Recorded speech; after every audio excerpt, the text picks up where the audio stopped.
Hey, welcome to Sunday Night Modern here at GameStorm. I am Tom Denby, along with... Andrew Burke. How you doing tonight, Andrew? I'm doing all right. Couldn't really find other people interested in commentating, so That's here. okay. You know, Game of Thrones, there's Money in the Bank, then there's also the SEG, so I'm not surprised that there's not a lot of people that want to do it. But hey, we're going to get right in here into the action. Go ahead and type up the sideboards here, my friend. I will go ahead and take over the commentary. We have Luke Van Cleek on the left on Bant Neoform, real spicy brew there, versus Raymond Perkins on Sultai Delirium, another really spicy brew. So this should be a really interesting one. Modern isn't really a format you get to see a whole lot of diversity in, but we have two decks here that are completely off meta, so I'm really happy to get this on camera round one. This is going to be an interesting matchup. So we're just going to see turn one Luke played out a Cloudfin Raptor. This Raymond's just going to have a couple of tapped lands. Luke fetching up a Temple Garden at the end step, and we're gonna see what he's got here. Another Cloudfin Raptor, and it can evolve him. He sure can with the Pelt Collector there. Gonna bring these guys up to 1/2s. We're probably gonna try and get in the air here for just one. No Fatal Push or anything. It's a good sign, even though he might use it on this Pelt Collector here. Yep, and we're gonna see that at the end step. Pelt Collector gonna untap. Let's see what we got. So Sultai Delirium. This is not a deck I've even seen one time, so I have no idea what could be going on here. So that's a really brutal play there from Raymond. Maelstrom Pulse going to take care of both of these Cloudfin Raptors. Leaves Luke with a pretty good solid follow-up here against spot removal spells in Voice of Resurgence. Raymond going to take his time, play a land here. He's got a Tireless Tracker, so that's kind of interesting. Plays a Thoughtseize. So let's see what we got. We got a Pongify and then 2 lands, so out of gas. And a Liliana the Last Hope. So this really just looks like a Sultai control deck. I'm not quite sure where the Delirium comes in. Maybe it's Grimflare or something to that effect. But Liliana going to tick up on this Voice Resurgence, make it a 0/1, neuter it for a while here. Luke ends up going to crack thin out the deck. Hopefully he can draw some spells off the top. He's really going to need a lot of help if he wants to get back in this game. We can see Raymond here with a Assassin's Trophy and a Tireless Tracker as leftovers. So Luke really going to need to knock the top of his deck and hope that it's kind to him. Let's see what we can find here on tabs and draws. It was a spell. He was really quick with it, though. Didn't really show us what it is. Plays a land and passes the turn. I would assume it was maybe like a rapid hybridization. One of those, like, make a 3/3, kill a dude. Probably going to target his own Voice Resurgence here with it. Unless Raymond plays something really needs to be killed. Let's see what we got here, though. Tireless Tracker for Raymond. It's a pretty good threat there. Must kill. Going to draw a lot of cards, as you can see here. Going to get himself a clue. After a shotgun of this breeding pool. Looking for the clue token. Always the best part of the stream is when we can't find the correct token on time. I know all about that. Go watch my Friday Night Magic game against 4-color Planeswalkers. I was on Azorius Planeswalkers. That one was crazy. But back to Modern here. Liliana going to tick up on this Voice Resurgence. End step, yep, that was a rapid hybridization as I thought it was. Going to turn this Voice Resurgence into a 2/2 token, the Elemental, and then a 3/3 Frog. So we got a board here from Luke. He needs some really big follow-up, though. He needs something really potentially good this turn. End step going to fetch again, keep thinning out this deck. Can't afford to draw any more lands.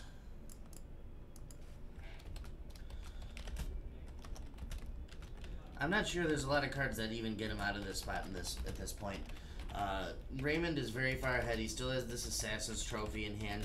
He's got this clue that if he doesn't need to use the trophy, he can just crack for another card at the end step. And he's got this Planeswalker on 5, obviously, so really far ahead at this point. What is that? That is a Sidisi's Familiar? I have no idea what that card is. It says Evolve, though, so it does things. I have no idea. Alright, what's going on? There's a Sidisi's Familiar in play. That's interesting. There's that Assassin's Trophy. I'm not quite sure what's going on here on Luke's side. Liliana took the damage. Should Liliana have taken 2 there, though?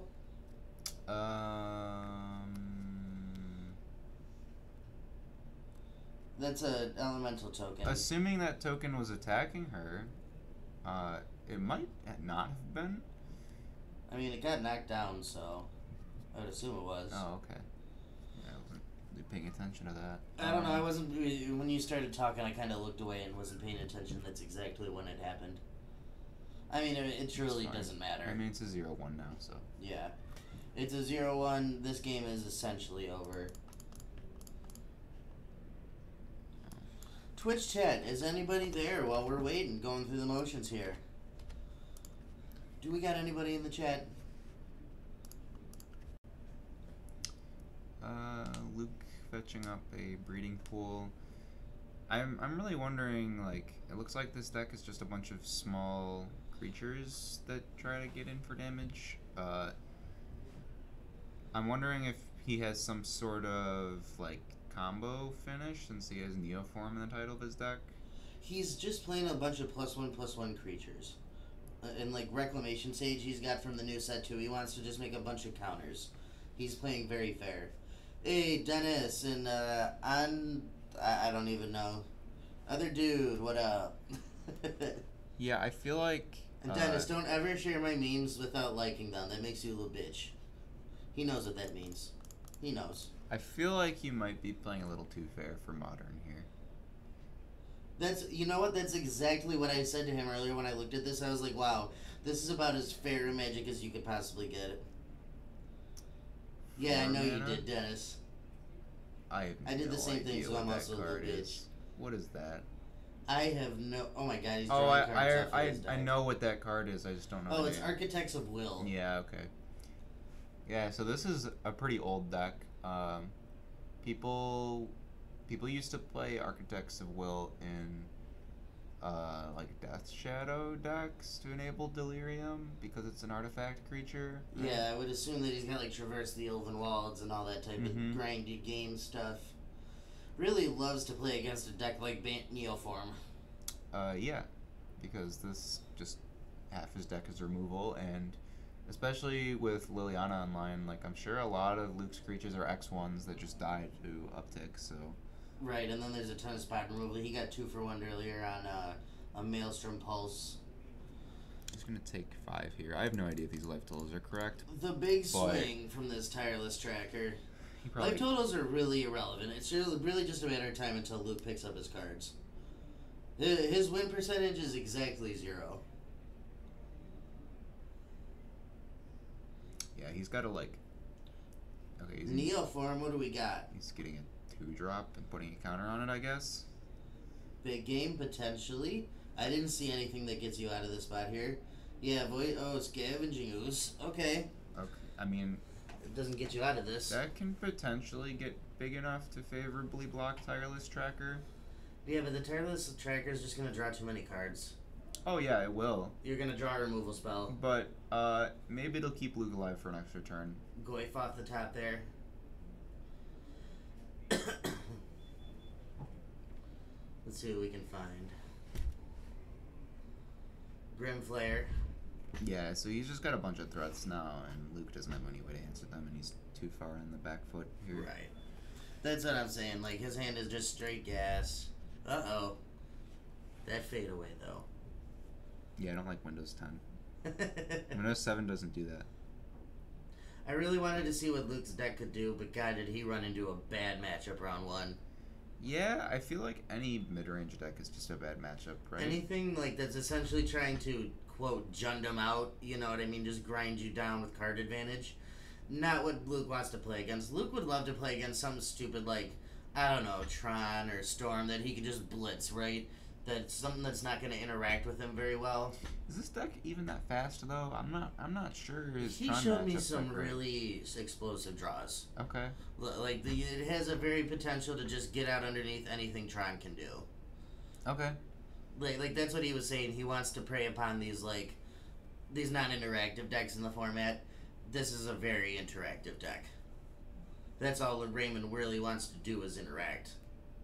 I mean, saying that we have a 7/7 Ooze, but there is a lot of power and toughness on Raymond's side of the board at this point. Yeah, he's got He's got no real way to block all this. No. I think I can't tell what he just drew. It looks like Renegade Rally or Promo, maybe? He does play one in the main deck, yes. He was telling me that he was showing me a sick combo with that in the Neo form, sacking a 2-drop, going to get that, get the thing back. Let me go give him these back. Alright, gonna go get him the sideboards, and we're gonna go to game 2 here. Like I said, just a miserable matchup overall for him. Hopefully game 2 we can get a little better here as we're going to boards.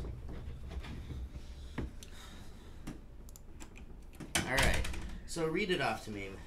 We've got 1 Vapor Snag, 1 Big Thalia, 1 Scavenging Ooze, 2 Path to Exile.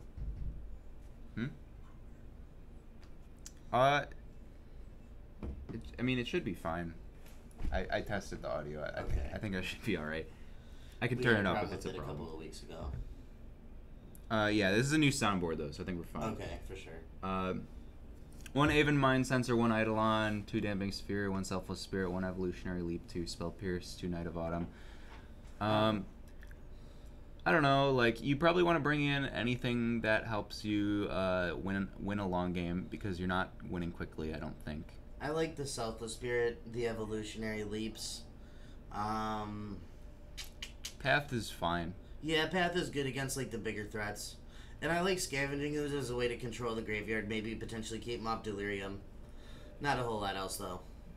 There's an argument for Vapor Snag, too, just to clear the way of a Tarmogoyf or something. If you just want a tempo play. Yeah. So, what do we got out of Raymond here? 1 Counter Squall, 1 Engineered Explosives, 2 Unmoored, 3 Nile Spellbound, 2 Collective Brutality, 2 Abrupt Decay, 2 Disdainful Stroke, 2 Damping Spheres. So Engineer Explosives is really good here because you just put it on 1 and blow up half of his creatures. I like the Brutalities, the Abrupt Decays as well. Just spot removal. Yeah, those are all fine. Yeah, I mean, I think this matchup is probably like 75% Raymond favored. Yeah.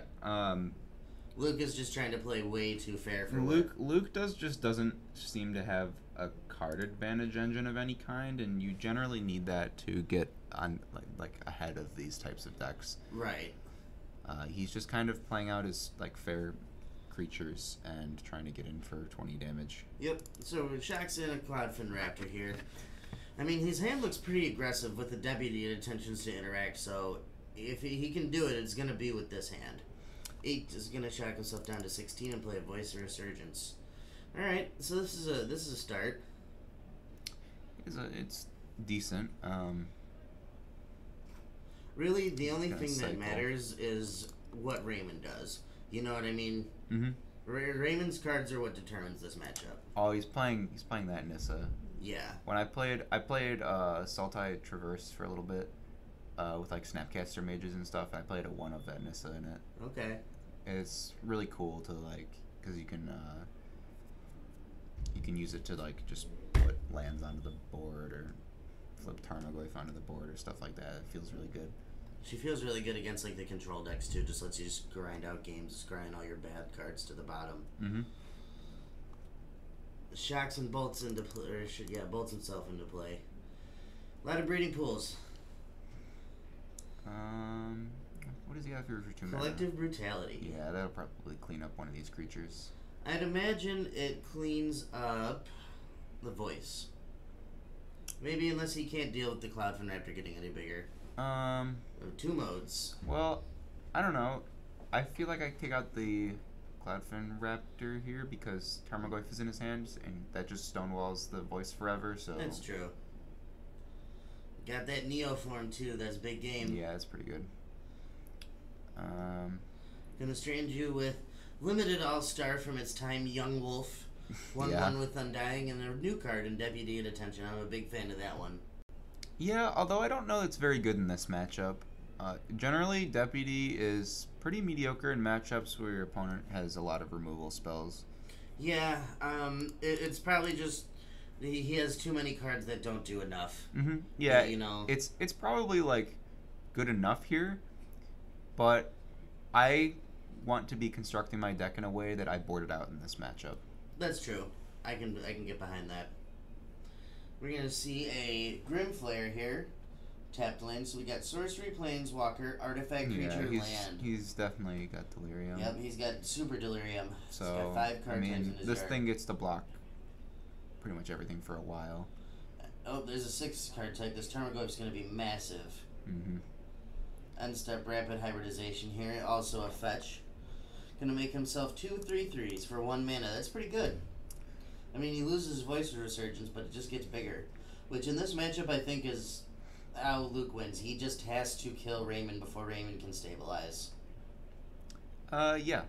Although, I was a bit surprised not to see like any sweepers out of Raymond's sideboard. Usually, you'd expect like at least 1 damnation, if not like damnation plus like languish or something like that.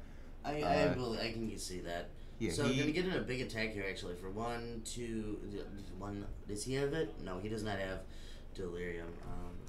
just 2, 3, 4, 1, 2, 3. 8 damage. Okay. All right, Raymond. The onus is on you.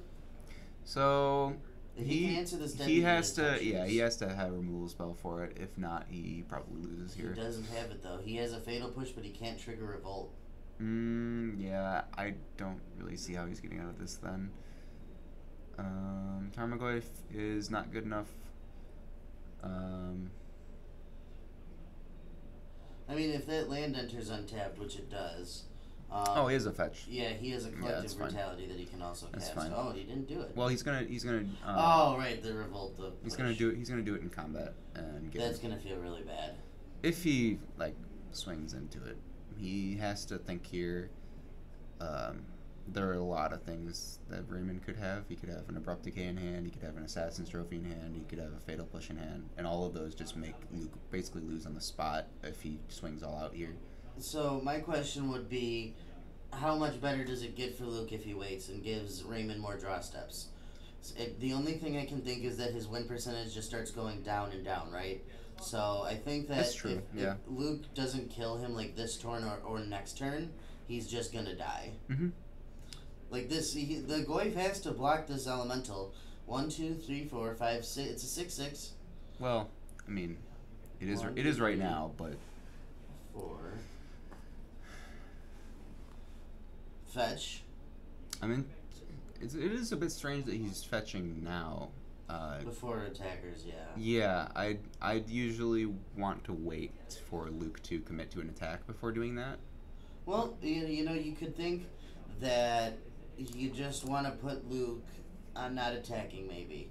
Maybe you want to just scare him into not attacking. He could have also just passed. We can't really tell what phase they're in, right? So Yeah. that he might have just passed. He Yeah, did. it looks He like just that's what he passed. did. Okay. He decided he wasn't going to go for the attack. Maybe he thinks he can kill next this turn. He's not presenting lethal on board. No, he's not. And Raymond has 2 responder moves. Liliana the Last Hope in hand too, so he can And a collective brutality that start he can getting rid also of creatures. cast, if he taps his mana correctly. Yeah, he's got to. He almost didn't do it. Yep, he caught himself. Yeah, he's got to do that correctly.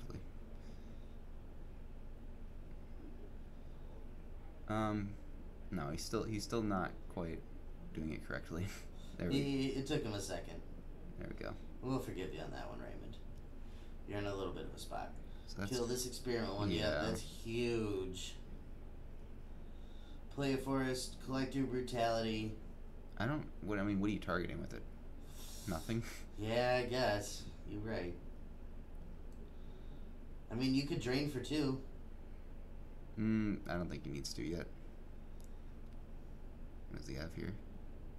Yeah, he brought in that Thalia. I don't know if I like that. Well, I mean, it makes all of Raymond's lands enter tapped. Ooh, and a fatal push off the top. And it has first strike. So it's like, it's okay. See, this is what I was talking about. How much better does it get for Luke, right? So, Raymond here has found this fatal push and still has this collective brutality. So, it's just Luke's win percentage is going down more and more each turn he waits. Yeah. You have to at least be attacking with this token, I think. No, it's only a 5/5 at this point. You had to attack with it when it was bigger. Well, here's the problem.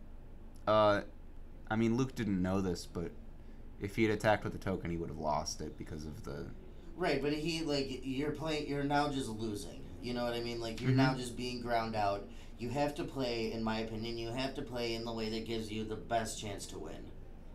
Sure, yeah, and I guess him winning the game would have had to involve Raymond not having a removal spell there, so you might That's as well... what I'm saying. You might Like, as well he play needed it a that little way. bit of help, but, like, waiting only makes it worse. Yeah. He's just gonna plus on... I think you just start pecking out these young wolves. No? I mean, they'll just come back. There's really no Yeah, point. but you can kill one with a collective brutality. I don't know, just get the permanents out of play. I mean, they'll still come back. Well, you can kill it when it comes back. Oh, that's a fatal push. That's right. I used the collective brutality that turn. I wasn't looking. Was not paying attention.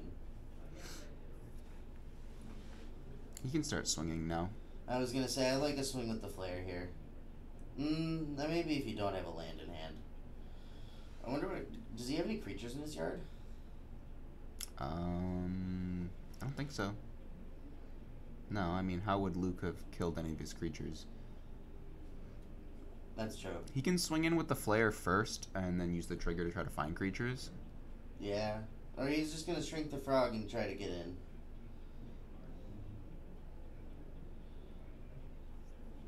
See, this play is kind of dangerous in my eyes, with these two young wolves out, because Luke has a couple of cards in his deck that put a +1/+1 counter on everything. Oh, he's just gonna chump it though. Yeah, I mean, that's fine. Yeah. Just gonna take... I don't know what the point of doing that was. Maybe... I mean...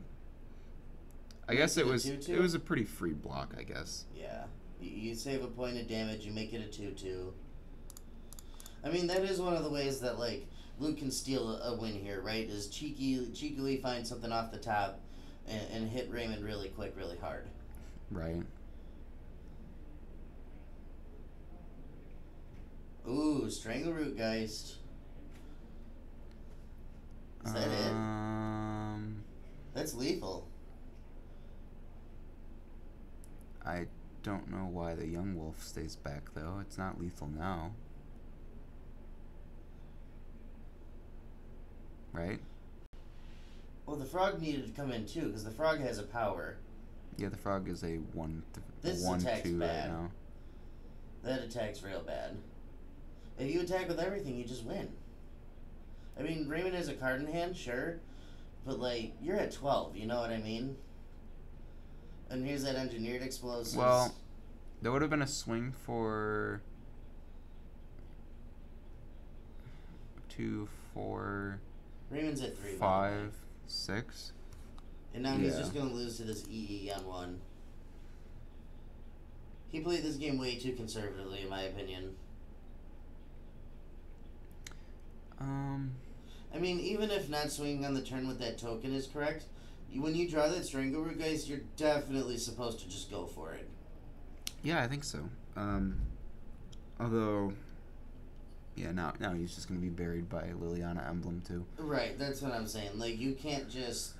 You're staring at this Liliana on 6 at that point. You either have to go with the Liliana for a couple of damage to try and buy a few more turns, or you have to go for the kill. Because now this EE on 1 just loses you the game.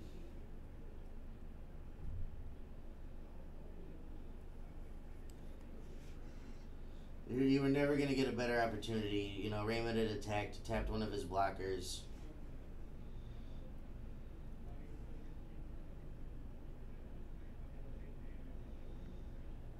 Let's see. He's got another Strangleroot Geist in hand, though. I mean...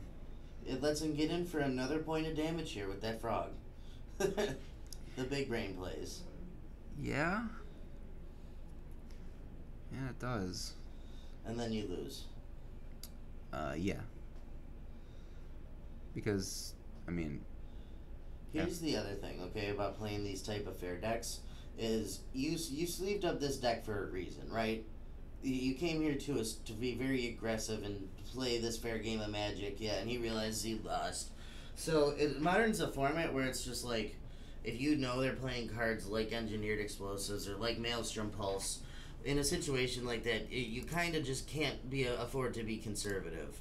You just have to do it. It happens though. You know, that's modern. That's magic. He also can't see what we can see. That's true. I mean, I would have gone for it personally. He only has one card in hand. I'm in my head. You have no better opportunity. Am I wrong, Twitch chat? Does anyone dissent? Let me know. How many people we got here right now, Andrew? Like 8. A full 8? What up, L80 is? I would have went for it, yeah. I would definitely think he was being a bit too conservative. Not a bit, very much too conservative. I'm gonna go see what's going on. Okay. See if we can find another round or if it's gonna be up soon.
Hey, welcome back, everybody. Round 2 action. We got Noah Babel on the left with Amulet Titan versus Michael Clemens on the right with Hardened Scales.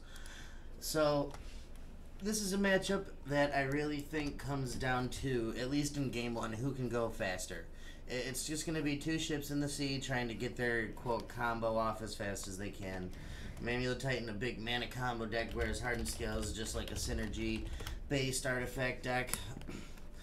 Both these players are 1-0 right now. Oh, hey, Billy. How you doing, Jundasor? If I had to give the advantage in Game 1, I would probably say it is favored for Amulet Titan.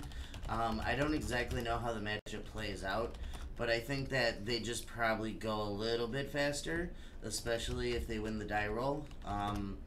Game 2, I would imagine that Michael has a lot of stuff like damping spheres and whatnot that he can bring in, so we'll see how he can interact in Game 2 and 3. But at least in Game 1, I would guess that Noah's a little bit favored.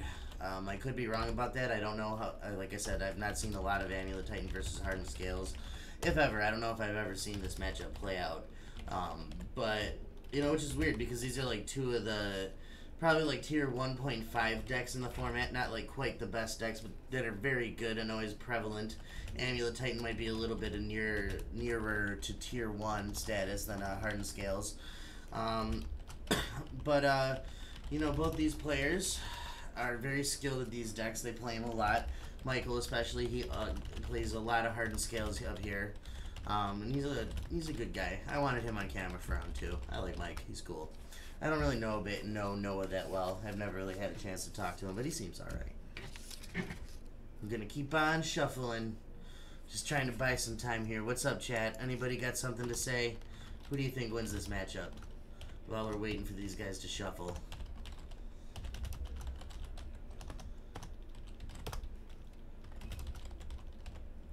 I wonder if Twitch chat can hear Andrew typing away these sideboards here. Yeah, they should be able to. Yeah, they can hear that. Little ASMR.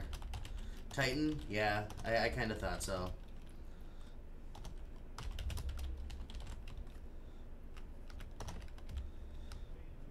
Dennis! Every time you type in the chat, I'm just gonna be like, Dennis! Are you in Ohio or are you in Illinois right now? Where are you at, my man?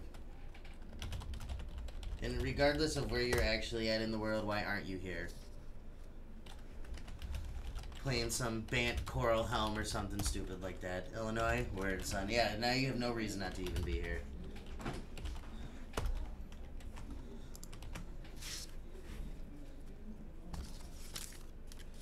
Noah's going to keep his 7. Michael looks like he's probably also going to keep his 7. Oh, you go ahead and tell them they're good to go. Just open the door.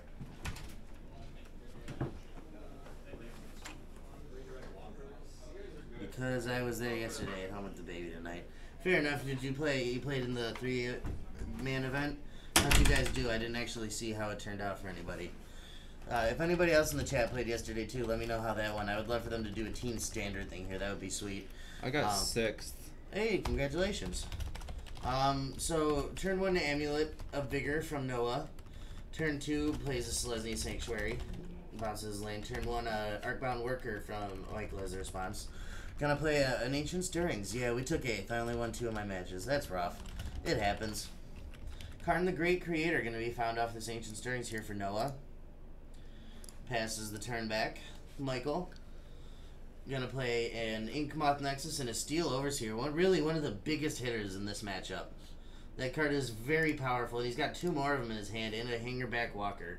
So if he gets to just deploy his hand before Michael can go off, as it were, he will be able to go hard really fast. Having said that, we've got a turn 3 Karn here. So that's pretty good. He's gonna. You know what? Plus?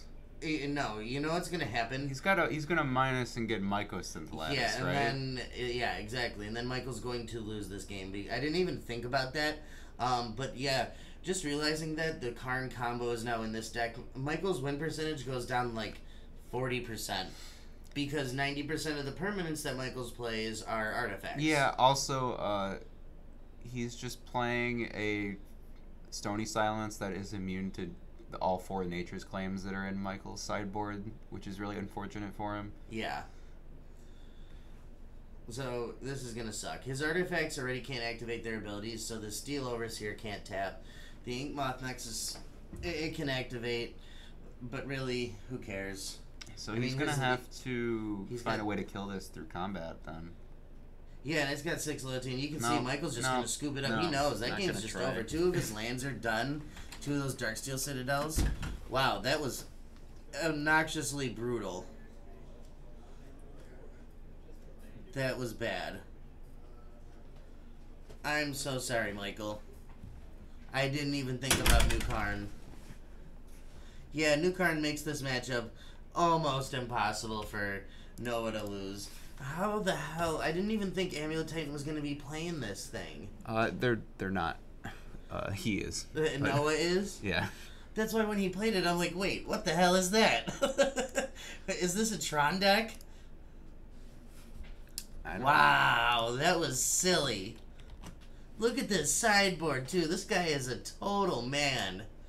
Okay, 3 Path to Exiles, 1 Chameleon Colossus, 1 Hornet Queen, 2 Negate, 1 Reclamation Sage, 1 Tormod's Crypt, 1 Walking Ballista, 1 Mycosynth Lattice, 1 Pithing Needle, 1 Ensnaring Bridge, 1 Worm Coil Engine, and 1 Engineered Explosives. Well, so if you look at this sideboard, it's pretty obvious it's a wish board, right? He's got all Yeah. these one-of artifacts. I think the artifacts probably all stay there, just so that Karn still has text. And you just bring in Reclamation Sage because it interacts with artifacts. Maybe you want Path to Exile? You know what? I You don't bring think you in the even need it. Engineered Explosives. Because you can find the Engineered Explosives with the Teleria West. Yeah. That's probably a good enough reason. Maybe the same thing goes with the Walking Ballista, because Walking Ballista seems very good against Michael, and it can also be fetched with that. The other ones stay. I like bringing in the Rex Sage, like you said, and the Paths. So 1 Ensnaring Bridge, 1 Dismember, 2 Grafdigger's Cage, 1 Spellskite, 3 Damping Sphere, 4 Nature's Claims, and 2 Tormod's Crypts. Well, Damping Sphere is really good, and Nature's Claim is fine. I mean, it's obviously not going to kill Planeswalker Stony Silence. It would have if it was actual Stony Silence, but Not Planeswalker, Stony Silence. yeah. So, But it's got a lot of being targets. able to still kill Amulet's good. Right. And you can assume, like, the Engineered Explosives is coming in, the Walking Ballista, you can assume that he might be bringing in other stuff that you don't know about as hate, you know what I mean? Yeah.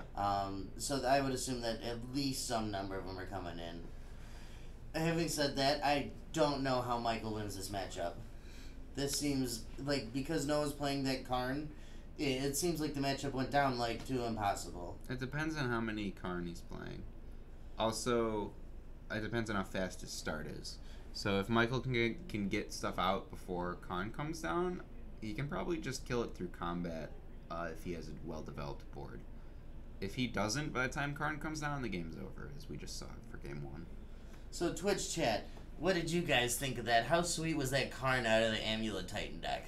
This guy, I'm friends with Michael, I would say. Noah Babel, I want you to win this matchup because this is the sweetest shit I've ever seen Amulet Titan do. Look at this board. Big fan. Big fan.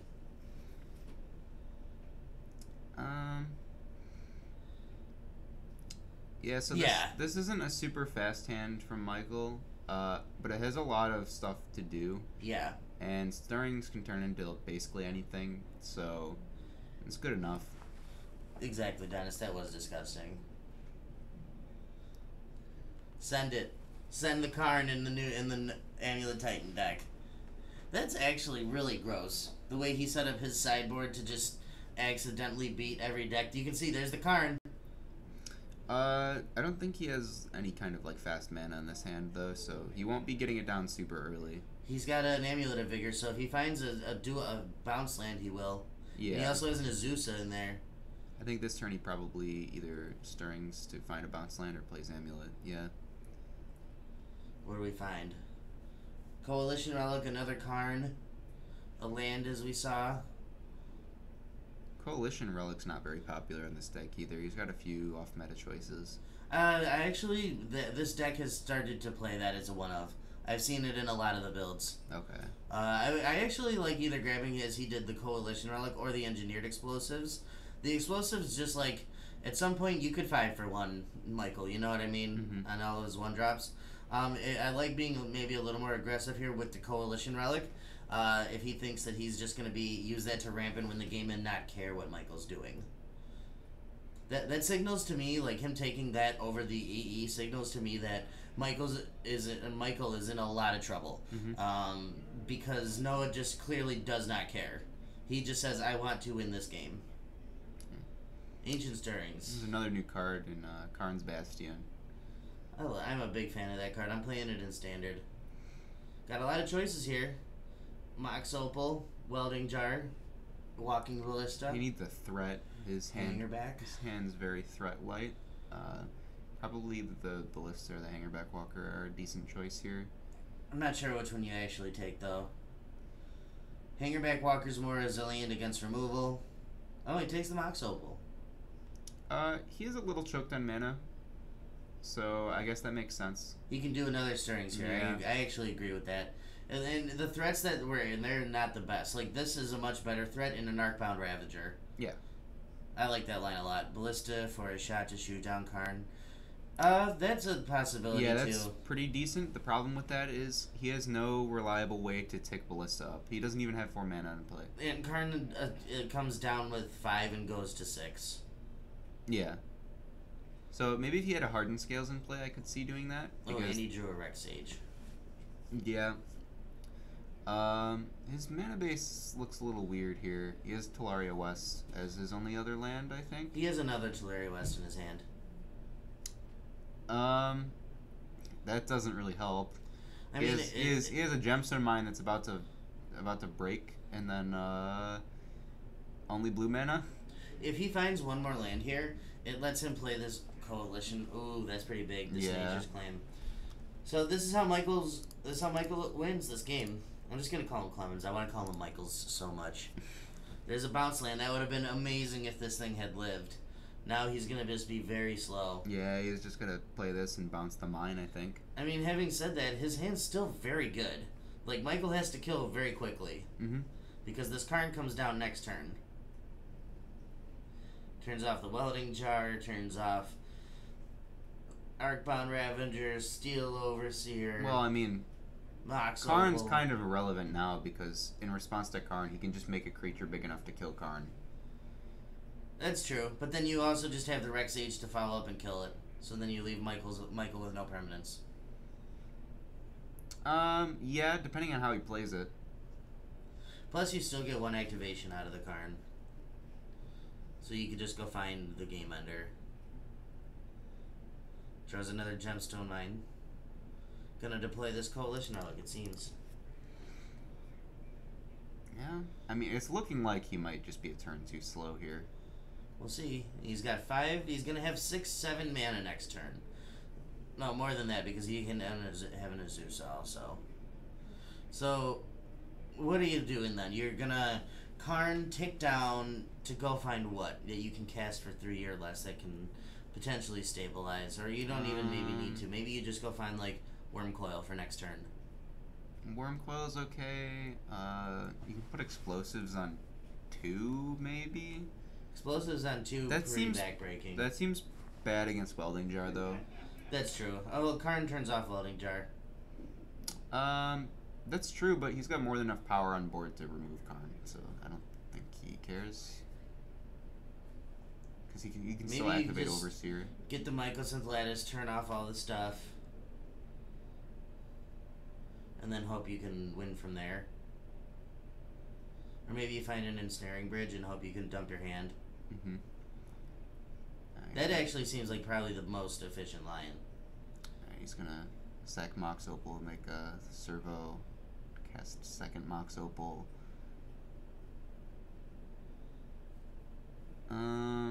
Still really don't like his position here. Yeah, I wonder if he's thinking about, like, if he can find a way to win over 2 turns by sacking a bunch of stuff here. I mean, I'm sure you can, but that just leaves you dead to 1 EE. Yeah, it leads him dead to a lot of different pieces of interaction.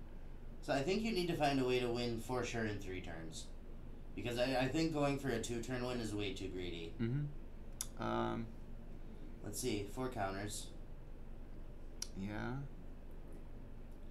Taps for a mana. Make a servo.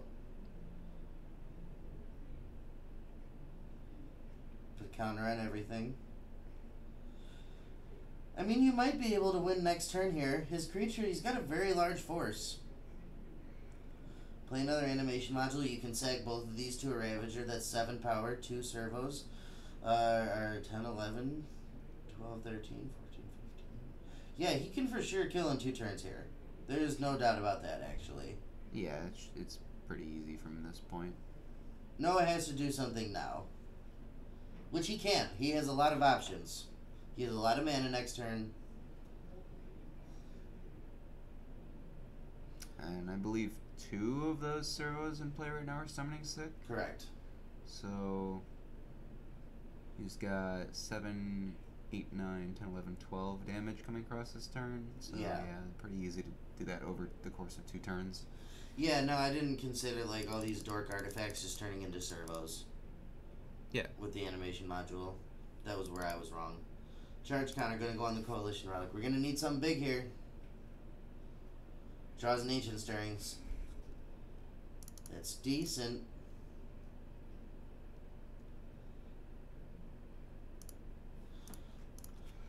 So what do we do? Is there a way out? We have 1, 2, 3, 4, 5, 6, 7 mana when you play your land drop. How much does Hornet Queen cost? That might be it.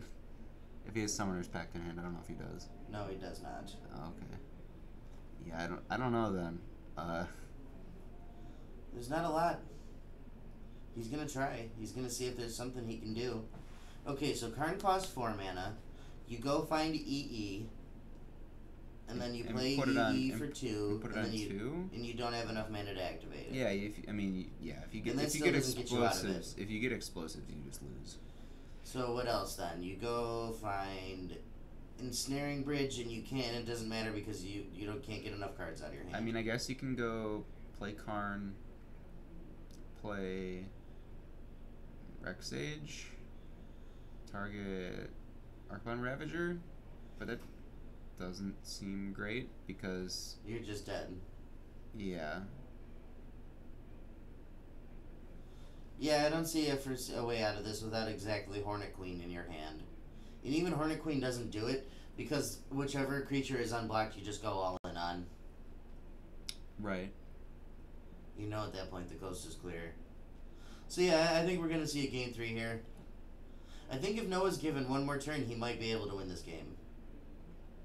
Because this turn you go like land, Rexage, Karn, tick down Karn. Or no, you don't even tick him down this turn. You wait until next turn to tick him down. And then you tick down next turn, go find Ensnaring Bridge, and dump the rest of the cards out of your hand. Mm-hmm. And hope that's good enough. If his mana base is a little better to him, he would have been able to get Ensnaring Bridge this turn. Right, and that's what I'm saying. I think he just needed to... He was 1 turn slow. Mm-hmm. Saying that, I don't know if he wins, because Michael has a bunch of Nature's Claims that if he just draws one, he wins. But it's certainly just the biggest roadblock you can put in the way, of course.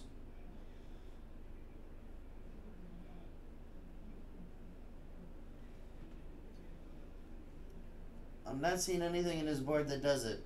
Even Wormcoil Engine's not good enough. Because whichever one the Wormcoil Engine blocks, you just... Yeah, he won't be gaining any life Yeah. from Coil Engine.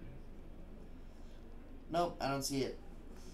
He's gonna try something. No? No? No? Yes? Maybe.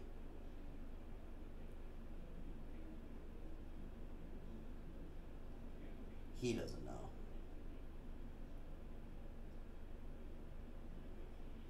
Three mana's floating though. A white, a blue, and a green.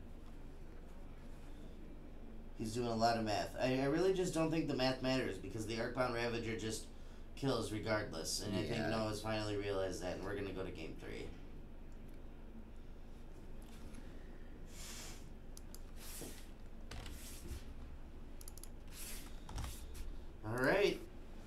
still think that Noah's favored to win.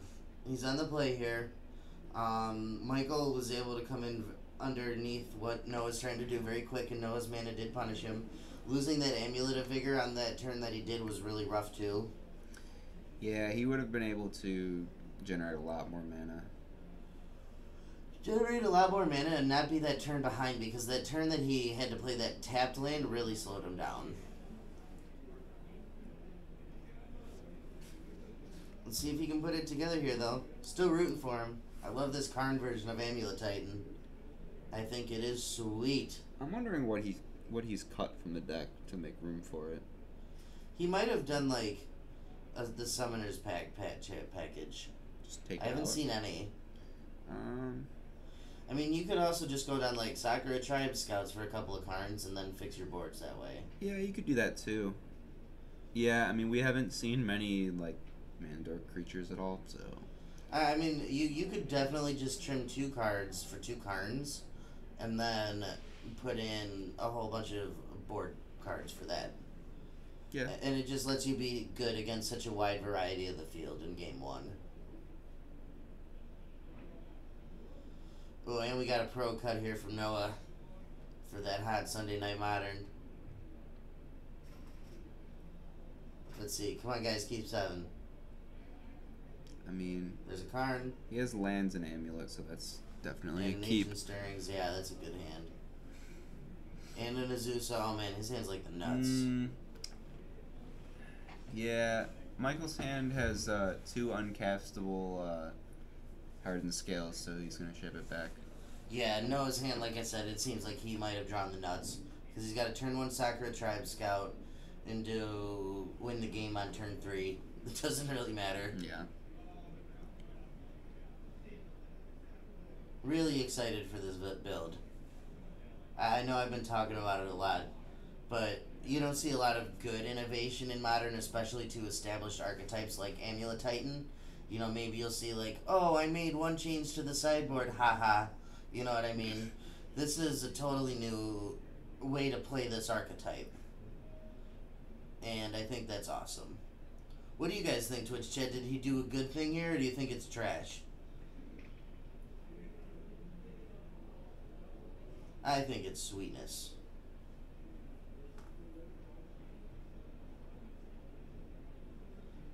Alright, let's see. Can we find a better 6?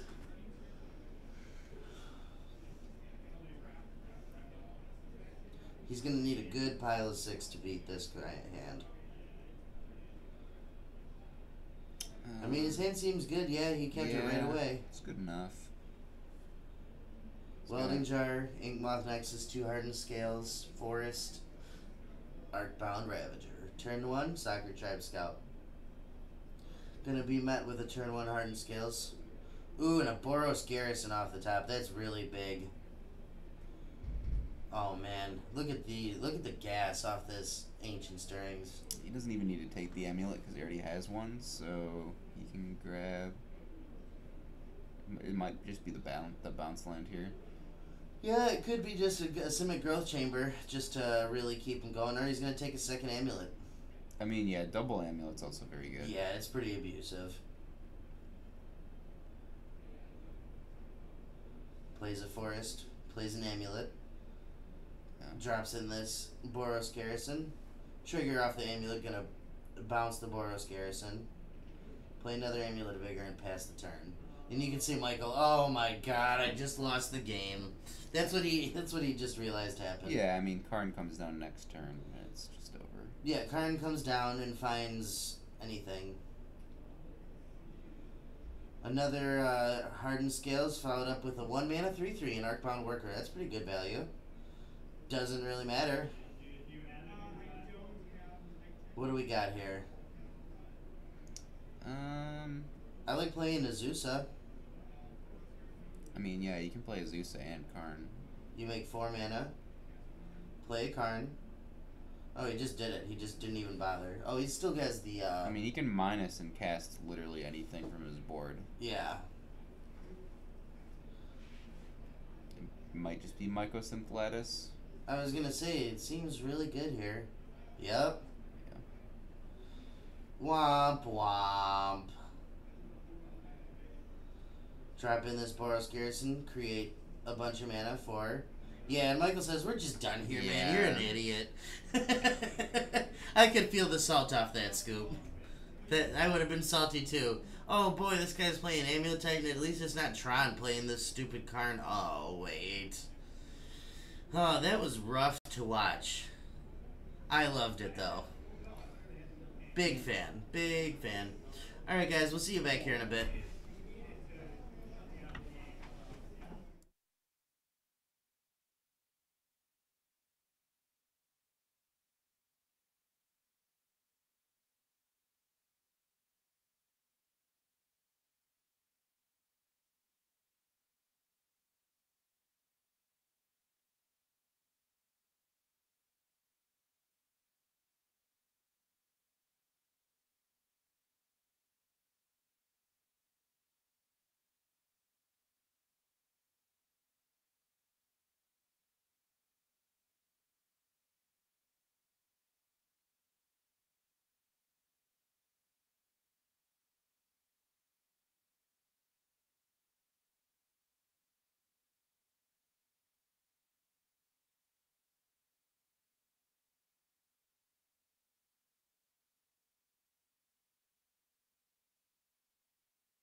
Hey, welcome back, guys, for round 3. We got a pretty quick event going here tonight.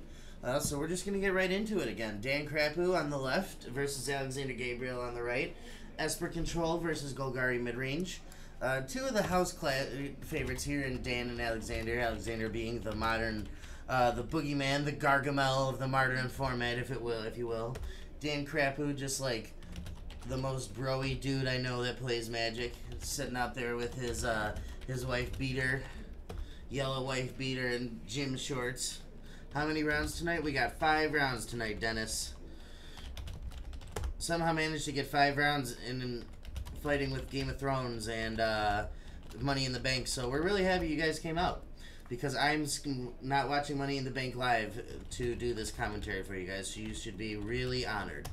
You're welcome. And Alexander, the consummate professional, bringing his big life total dice to make our job very simple. Hell yeah, Dennis. Modern is actually really good right now. I think that it's in a good place in the sense that it's... For a while, it was very... What's the word I'm looking for? Very uninteractive. And I mean, to a degree, it is uninteractive still, but you can see a match like this. Esper Control versus Golgari Midrange. Like, the most interactive matchup you're going to see in the Modern format. Dan going here on a mulligan to 6 against the Golgari deck, not where you want to be. It was dull. It was pretty dull for a long time. And especially, I think, with Modern Horizons, I think that what they're trying to do is make this format a lot more combo, what's the word? Like, anti-combo. They're trying to be much more hateful toward it with Flusterstorm and Force of Negation.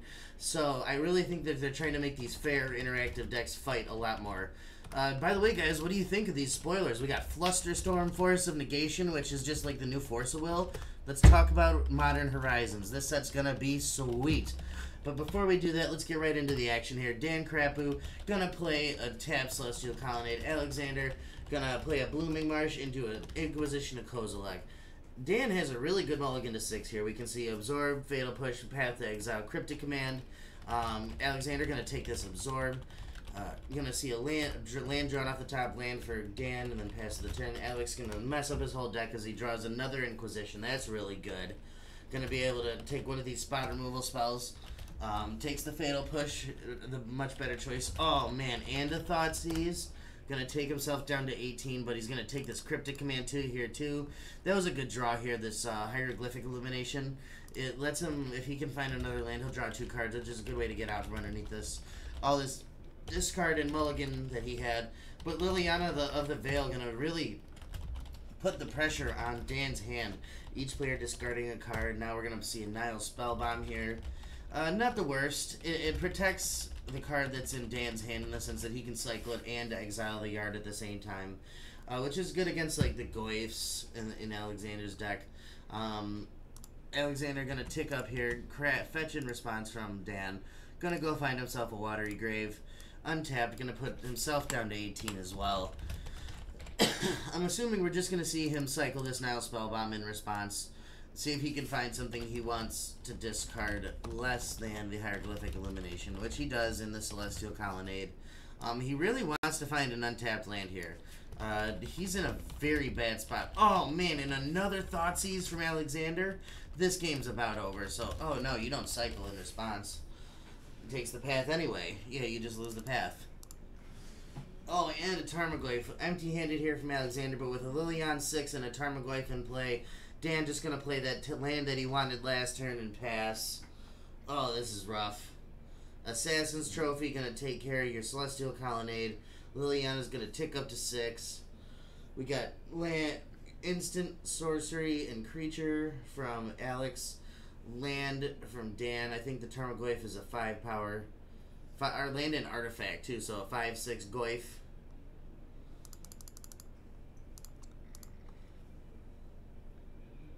Yep, land and artifact is the additional types there. Gonna put Dan all the way down to 12. He's gotta find some really big help here. 3 mana. Kaya. That is not what he needed. That does not do anything. No. That gains him 2 life. It gains him 2 life, and then he loses half his permanents. He loses 2 lands here.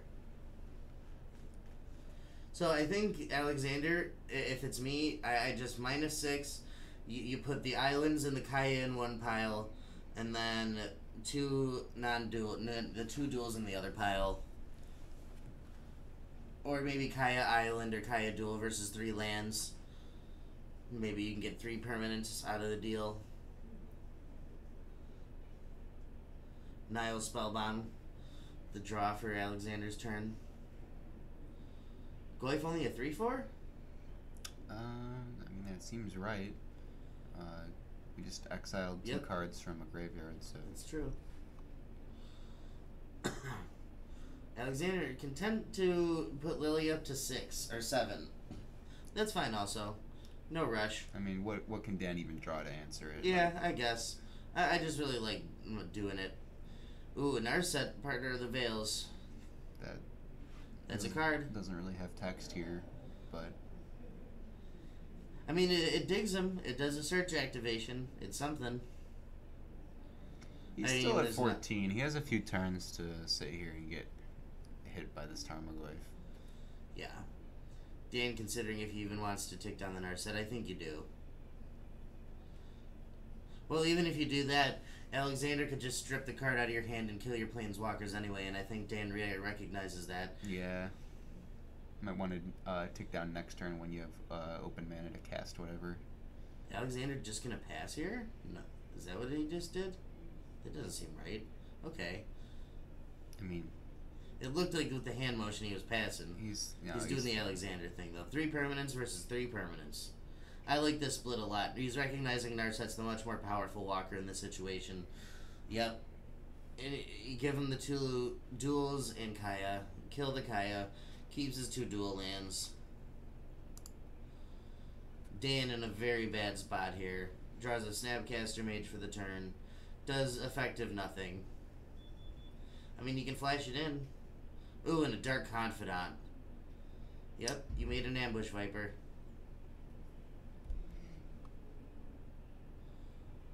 Well, if he didn't have that Dark Confidant, he could have, like, waited for Tarmogoyf to swing in and then flash that in and killed Liliana on the backswing. Well, he was ticking up the Lily. Yeah, he Alexander correctly ticking up first before attacking. Yep.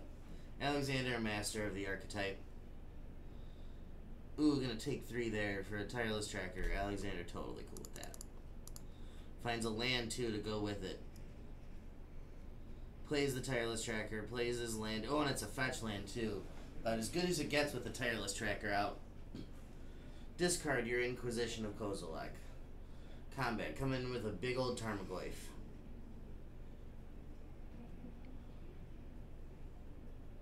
Fetches.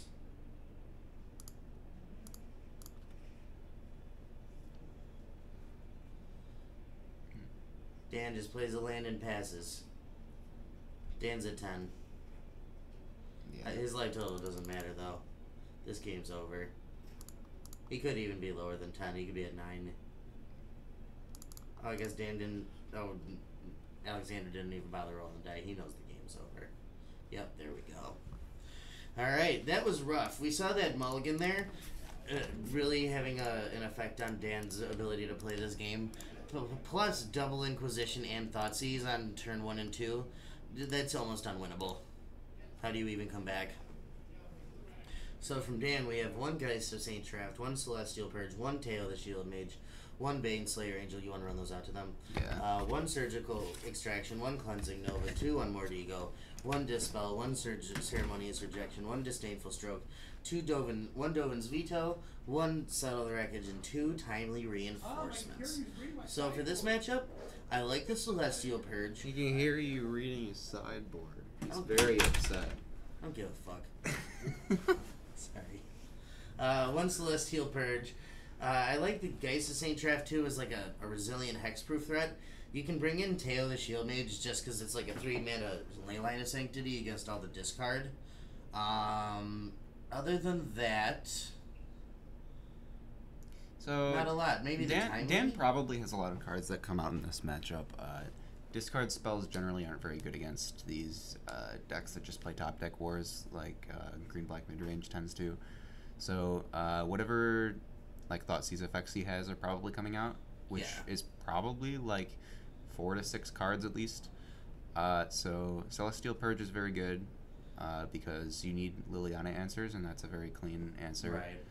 Right. I'm interested in just boarding at any of these threats. Yeah, the Bane- Geist. Baneslayer, Angel, Teo. Geist, Teo, those are fine. You could bring in the timely reinforcements. That card lets you grind pretty heavily. Mm-hmm.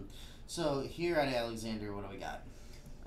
One Nissa Vital Force, one Liliana the Last Hope, one Graph Digger's Cage, one Engineered Explosives, one Damnation, two Brutality, two Surgical, one Tireless Tracker, one Kitchen Finks, four Fulminator Mage. I like all of the threats. Yeah, so I've played not this exact matchup, but green black versus just straight blue white from the green black side a lot.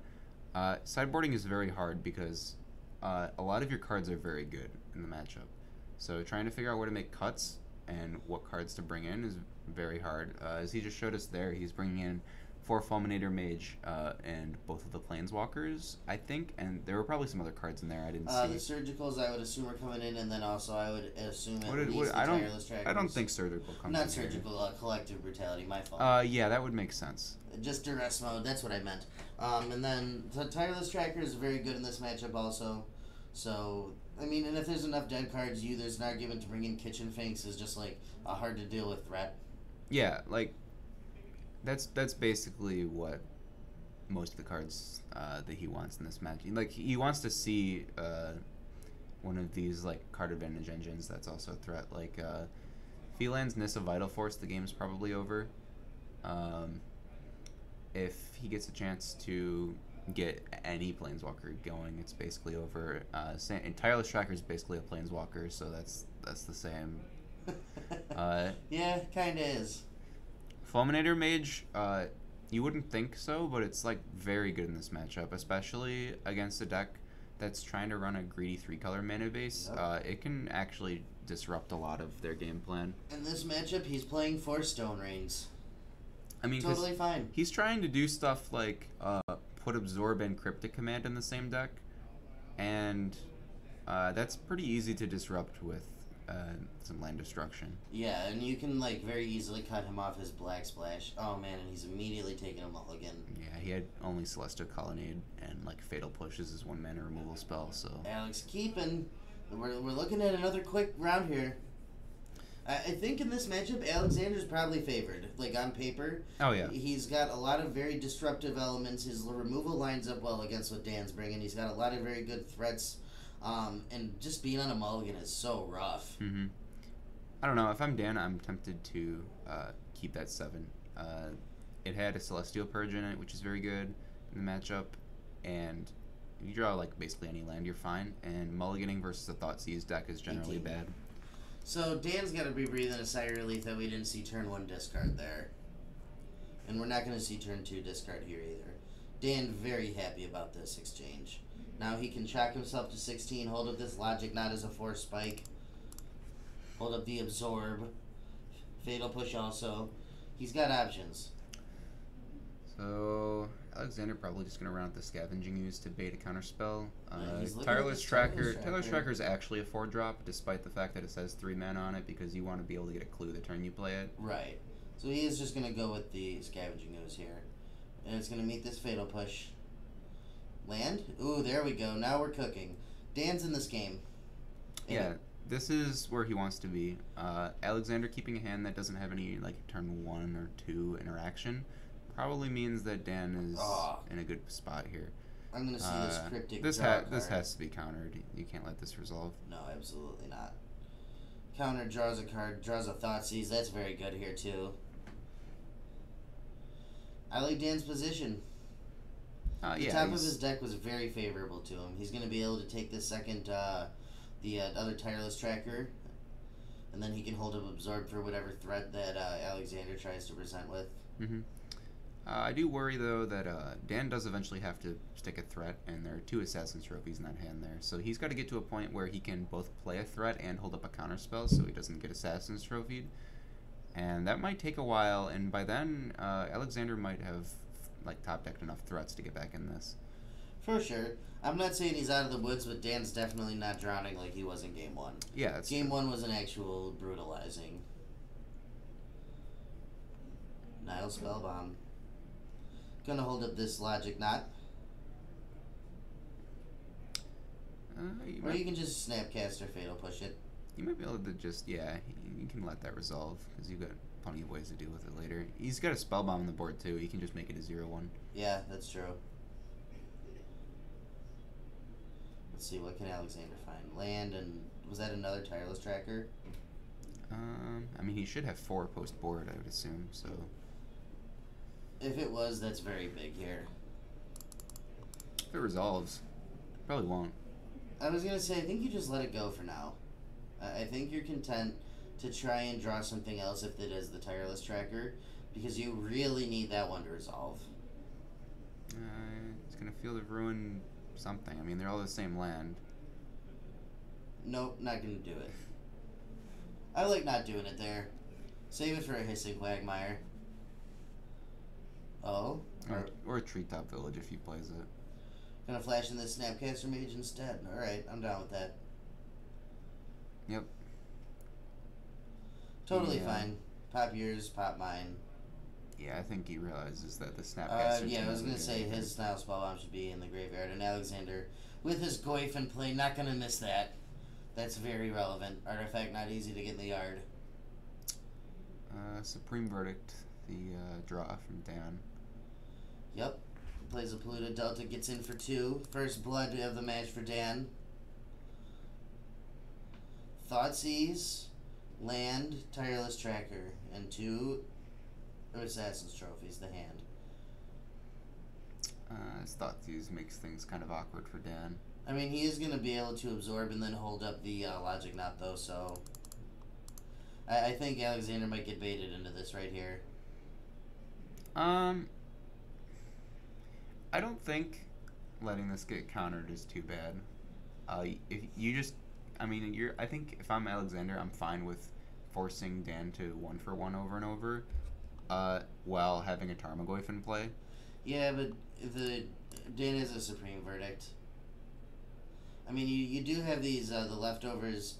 You left over with 2 Assassin's Trophies, so you get to answer Dan's next 2 threats, so you're probably very far ahead, regardless.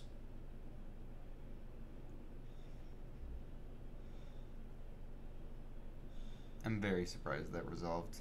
I don't know. Yeah, that seems incorrect to me. You can't let him get that clue. Yeah, I understand he wants to get more value out of the Supreme Verdict by getting 2 creatures with it.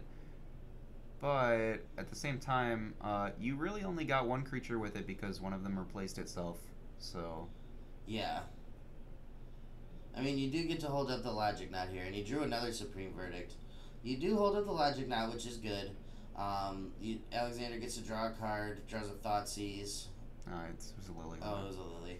So, I mean, it worked out for him. Yeah, I mean, that was a very good thing to get a chance to Logic Knot, so... I mean, if he doesn't get to Logic Knot at that turn exactly, his line goes very poorly. He has a Hissing Quagmire in hand, though, so he's going to start doing damage every turn. Dan still has this Field of Ruin in play. Oh, okay, yeah. He has 2. I mean, you can Yeah. trophy him, but that doesn't feel good. Yeah, you gotta save those. Oh, Field of Ruin of his own. I mean, that can clear out one of them. Yep. I think Alexander's just going to be content here to just draw and say go with sit behind these 2 Assassin's Trophies. Yeah, I mean, I feel like green-black top deck's better, so... I don't know if it top decks better, because Dan draws a lot of very powerful Haymakers, like Teferi and Jace and stuff like that. But Alexander just has 2 Assassin's Trophies, so anything that Dan answers, it really doesn't matter, Yeah. or draws. Because he can even wait to draw a counterspell and a threat, but he's still going to have to answer the second Assassin's Trophy.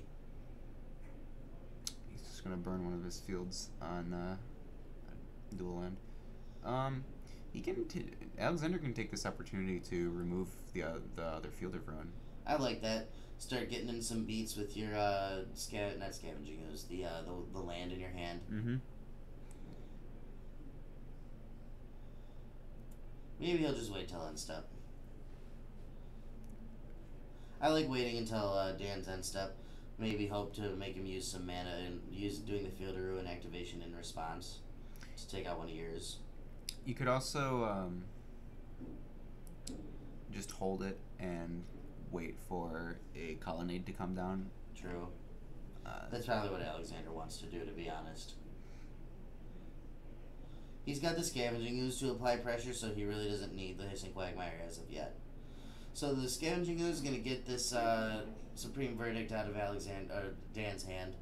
Scavenging Ooze is going to eat all of the stuff that he can. Yeah, get rid of all the Snapcaster Mage targets. Yep. Alex going to untap. What can we draw here? Another land. So he is flooding pretty hard. Mm-hmm. But Dan is too. I think at this point, since you have nothing, I would just Field of Ruin but There's that Teo. You get to make a 0-3. Alexander's like, sure, here you go. yeah, I don't know. This is kind of a weird one. I mean, if it comes down on turn 3 and it gets to sit out for a while, it's really good, right? Because it protects you against all the discard. Well, except for Liliana the Veil, but yeah. I mean the targeted discard. Right. Nile Spellbomb. Reasonable in this spot. Exiles the graveyard, redraws. Yeah, I'm thinking Teo probably will not be getting an Assassin's Trophy. I would be very surprised. Field of Ruin gonna target your Field of Ruin. Yep. Gonna come back with a Field of Ruin of his own. Dan not willing to let it go down lightly. Alright, so if I understand how that works properly, the first one fizzles and they both just search for one land. Correct. Right? Yeah. There it is. Dan gonna be like, you jerk. Yeah, and conveniently enough, that is Death Touch, so the walls don't matter. walls don't just block it forever.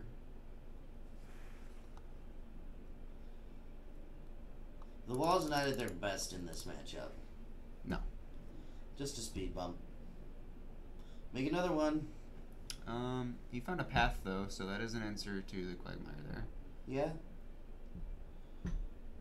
Swamp off the top here for Alexander. Gonna fire up the old Quagmire. Then think about whether or not he wants to burn path on it. He's just No. gonna throw away the wall he just made. Yep.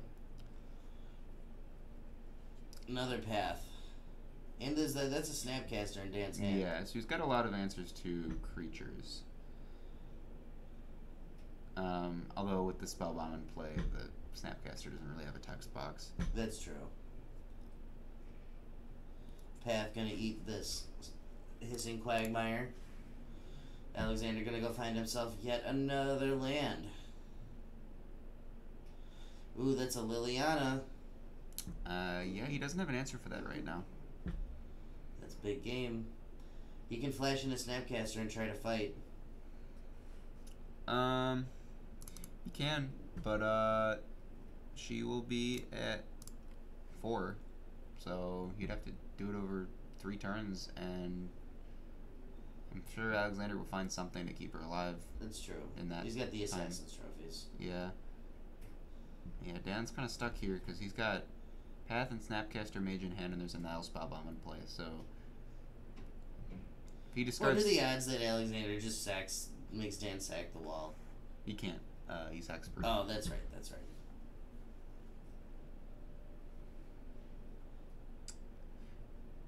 I don't know that I like getting rid of the Path there with the Spellbomb in play, because now this Snapcaster Mage is completely worthless. I mean, if your intent is to flash it in at the end step last turn, I get it.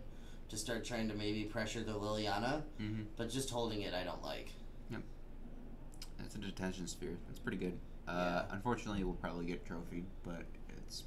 I mean, it resets the Lily. Yep.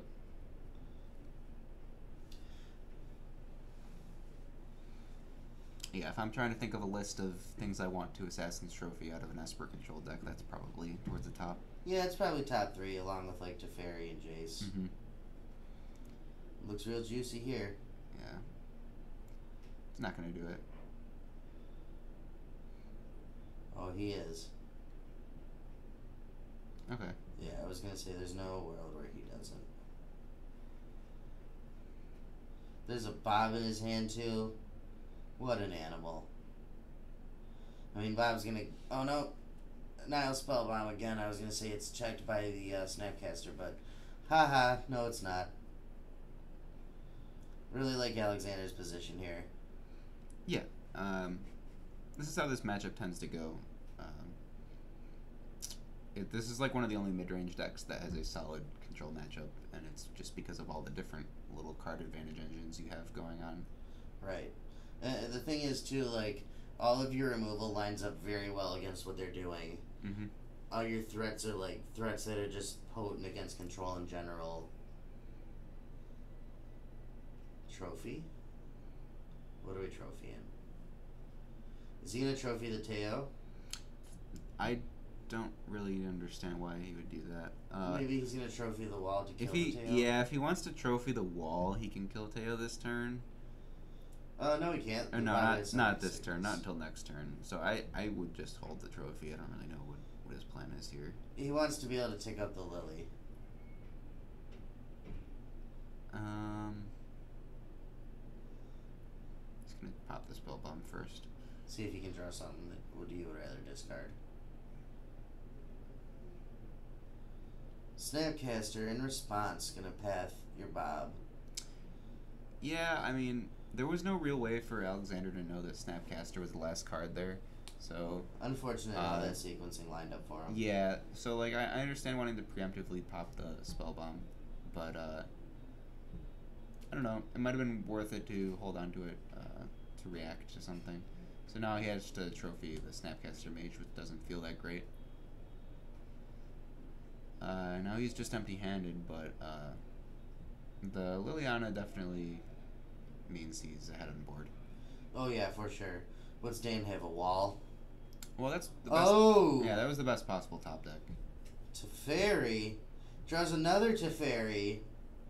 Really wishing you hadn't trophied that Snapcaster Mage, aren't you, Alexander? Yeah, that's pretty unfortunate for him. That's very unfortunate for him. See what he found here. Fulminator Mage. I mean, that's not too bad here. It's pretty bad here. It gets walled forever, but, It does nothing here. I don't know. Liliana gets to just tick up and, make a pile of Teferi in one pile and, all your lands in the other. Dan gonna fetch here. I don't think I'd like that. Save that land to discard. Yeah, Because now you can't even tick down your Narset. Yeah, you're just gonna lose your card. Unless you're just planning on playing it. Oh, and he finds a Celestial Purge. I mean, yeah, that's I mean, if your luck's really good like Dan is, I guess you just do it all. yeah.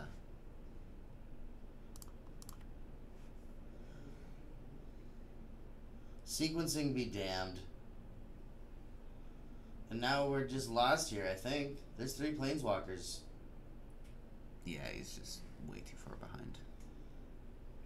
Does Alex not run Treetop? I don't think so. It looks like no. I think that's wrong. But I would imagine his logic for that is running Treetop probably decreases your odds of casting Liliana on 3 consistently. Yeah, I could see that. I don't like doing that. I don't like not running Treetop because Treetop Village adds to your threat density pretty nicely. And a lot of decks have trouble interacting with it. And Hissing Quagmire is not a very good man land, so I play a Treetop's way split. better. I mean, it is a duel, though. It is, yeah. You basically have to run some number of copies of it just because it's a black source. Narset going down. What do we find? I assume we're just going to take this draw too?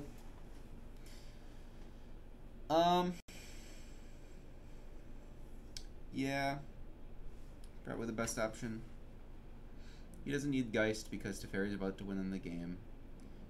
He could take Dovin's Veto because one of the only ways he loses from here is if his Teferi's trophied, so he could just take Dovin's Veto to just not lose. Makes sense. That's what he's looking at. And he does do the Dovin's Veto. Old Thanos.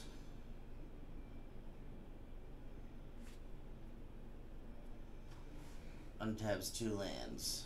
Alex? What do we draw? Another Bob. It's a little too late. I was gonna say, it doesn't do a whole lot here. Yeah, it's getting passed anyway. Alex just gonna scoop him up. Yep. Alright, game 3. Dan out of Mulligan managed to pull that one back. Yeah, it was looking rough for a while, and then Alexander just couldn't find any threats to keep the pressure on. He flooded out very hard toward the mid-game. Mm-hmm. Looks like they're going to adjust their sideboard plans slightly. Esper control, especially this build, is not extremely common, so I wouldn't be surprised if Alexander thinks he didn't sideboard correctly. He wants one card for when he's on the play, maybe. That's also possible. Decay. Yeah, Abrupt Decay against Teo seems good. Also against Narset, so I understand. Detention Sphere also. Yeah. Makes sense to bring that in. Looks like he's gonna take out the tail, though, Dan, maybe. I mean, it really didn't do anything there, right? I mean, it has to come down on 3 for it to do anything. Well, even if it comes down on 3, making yourself hexproof by turn 3 is pretty worthless when the only thought seizes that really matter are probably going to be the ones on turn 1 and 2. I mean, that's when these games go as long as they do, I can see the rationale. Yeah. Because protecting, like, you know, anything you top deck from discard is good. Mm-hmm. Blanking off future discard's good. And, like, really, he's probably just got a bunch of bad cards for the matchup.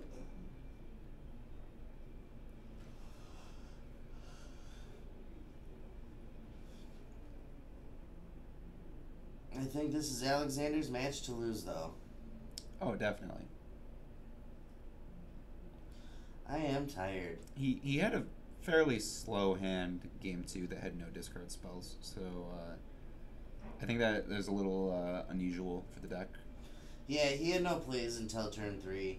Really gave Dan a lot of time to recover from that mulligan. If we see like 1, even 2 discard spells in that game, it's probably much different.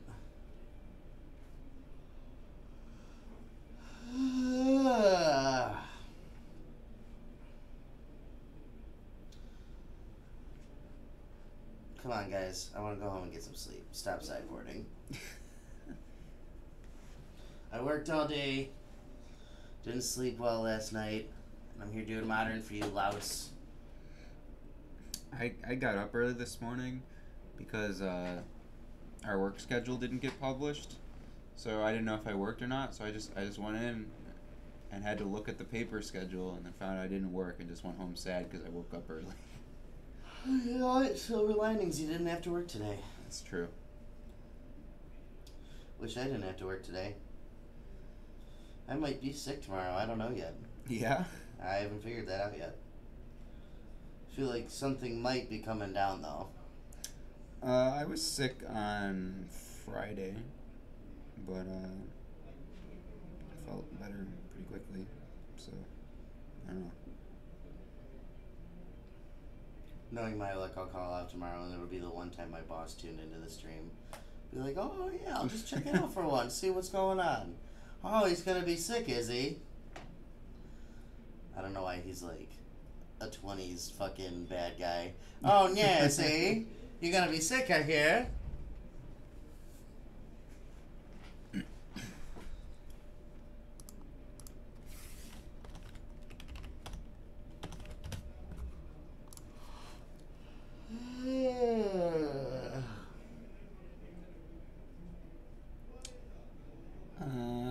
So this is pretty similar to the opener that Dan had game 1 that he ended up sending back. It has a tap land and a bunch of really good relevant spells, but he doesn't want to risk that. I think again I would have kept that, especially on the draw. It had a Nile Spellbomb, a Celestial Purge. Those are both really relevant. And he's got 2 draws to find a land. I don't know. He's going to send it back, though. I mean, he won game 2 on a mulligan. Maybe he feels like he can do better on 6 and still win. Yeah. It is really hard to mulligan against these Golgari decks. It shows a lot of discipline that Dan is so willing to do it. No respect for the discard. See, like, this hand's much worse, in my opinion. You've got... I mean, that path made it a lot better. You've got an uncastable Narset. Kaya, which basically has no text box a lot of the time. Yeah, so now he just takes path. And then he's just stuck. I mean, you get stuck on one land game, the game's just over. And you take an Narset. Does not care about the path. And I mean, he drew a Hallowed Fountain too. So he's in the game.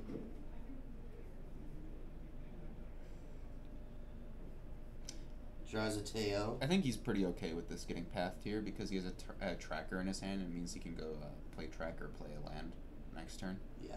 If he gets pathed. The correct line would be to path in Alexander's upkeep. Correct. So that land is tapped on his turn. Yeah. So because he did it at this point, Alexander gets to get a free clue. There's a treetop village, so we were all wrong. And he plays the worst treetop village printing too. I know he likes his foils. Excuse you. I know he likes his foils, but That is 10th edition, great art. 10th edition treetop village is strictly worse than the original printing. Even though there were no foils at the time, it's much worse. I love the monkeys in that art, though. Yeah, it's great, but it's I not mean, as the good. original art is pretty great. You're right about that.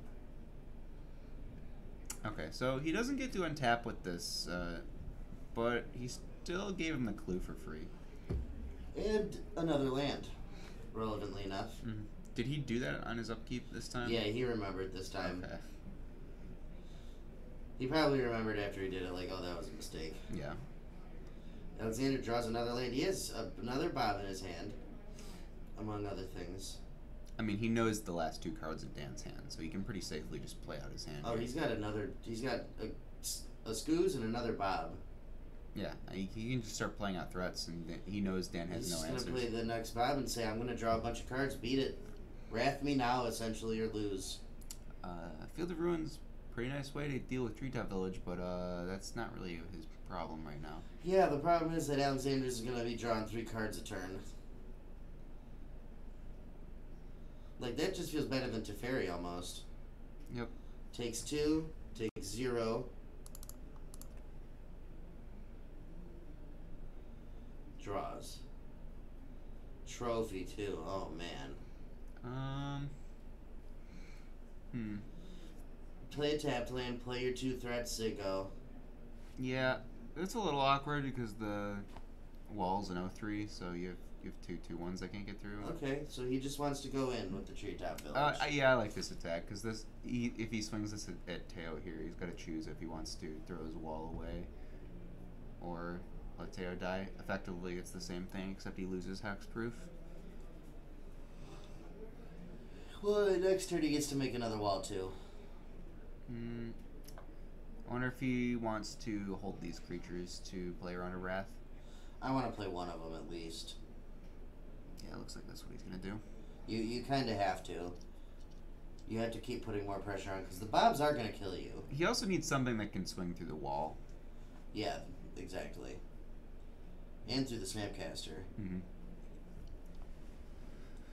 So Dan getting Teferi flooded here. He's got 2 of them and a Kaya in his hand. Yep. Takes another 2. You can see Alexander's just gonna start drowning him. I mean, he can just activate 2 man lands and swing in with 5 creatures here. I don't like that. I just want to keep playing stuff. That's really bad against Settler Wreckage, which we know is in his sideboard. But I mean, I just want to play things. I'm not necessarily saying attack with everything, but you're drawing 3 cards a turn. You need to play at least 1 threat a turn. You can't just like get it sitting on all these man lands. I think he's just gonna activate 1. because like you have enough lands that you can attack with one of them. Oh, he's just gonna go at Dan. He doesn't even care about the Teo anymore. I mean, why would he doesn't have any reason to care?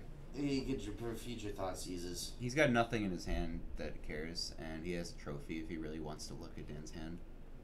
Trophy doesn't look at your hand. Well, I mean, he can trophy Teo and then Thoughtseize if Oh. he draws it.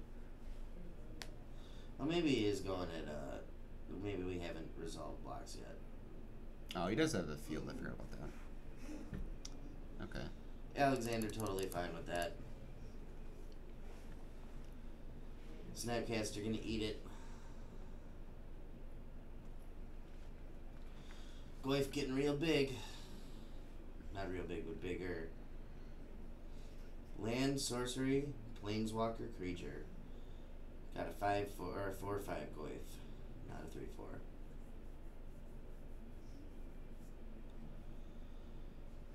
Play another Goyf maybe? Nope, draw a card first.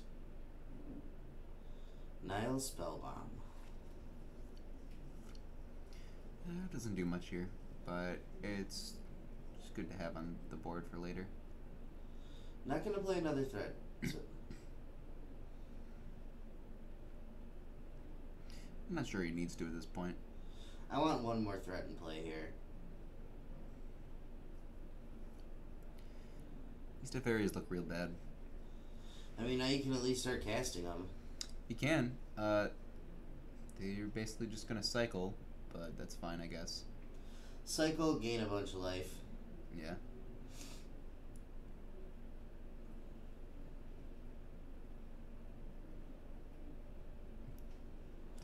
Take 6. Ouch. See, this is why I'm saying you need to start committing to the board. Mm-hmm. Bob is gonna kill you. You need to start playing all this stuff and overwhelming Dan before you kill yourself. So he's got a lot of options here. I kind of like, something along the lines of cast Liliana, maybe just trophy the wall and just try to get in for as much damage as possible and just ignore Teferi. It's possible.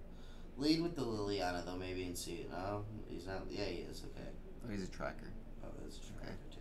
I mean, that'll resolve. He's got no way to deal with that. He's got to worry about his life total here, though. That was my whole point. Like over the past few turns, I really just need to see him getting more aggressive, playing as much threats as possible. You know, just trying to win this game as quickly as you can. Yeah, I mean, he's just gonna swing all in here. You can't. The fact that Dan has 2 more Teferis in his hand, this is actually good for Dan, because Alexander, yeah. Oh no, he has 1 more Teferi. He if he has another turn where he reveals like a 2-drop and a 3-drop, he's just gonna lose. Yeah. Trophy also cannot target your own creatures, so he cannot kill one of his Bobs before the trigger.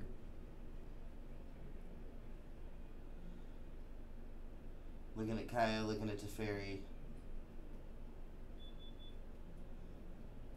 Yeah, I think if I'm Dan at this point, I top deck a Supreme Verdict. I'm not casting it. Oh, absolutely not. That's been my whole point. It is like Dan is just gonna sit here and watch greatness at any cost him the game. Ouch! Okay, See, he just killed himself. Yeah, he's just dead. That's what I'm saying. Like, there was nothing he could have done to avoid that, but he certainly could have. He could have engineered a situation there where if he's much more aggressive with how he's casting his stuff, where he just it has so many creatures in play that he's winning in a turn or 2 there, right? Yeah. You know what I mean? Like playing another Goyf each turn and another Scooz, just overloading the board. And like, yeah, you're playing into a Supreme Verdict, but oh well, you know, like you're gonna kill yourself as we just saw. So I think that was a poor line of play from Alexander personally. Yeah, Well, I mean, if he found a Scavenging Ooze, he could have started gaining life back, but he never did. I mean, that's the thing is, it's just like, when you're on a 2 Bob plan, you have to be aggressive. A one Bob plan, you can do that game plan, right? Mhm. Where you're just like trying to drown them in the card advantage. A two Bob game plan, I'm trying to play 2 or 3 spells a turn and drown you very quickly. I didn't even think about the fact that Nissa was in his deck. Yeah. I thought the most damage he could have taken there was 3. Well, we'll be back for the next round, guys.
welcome back for round 4.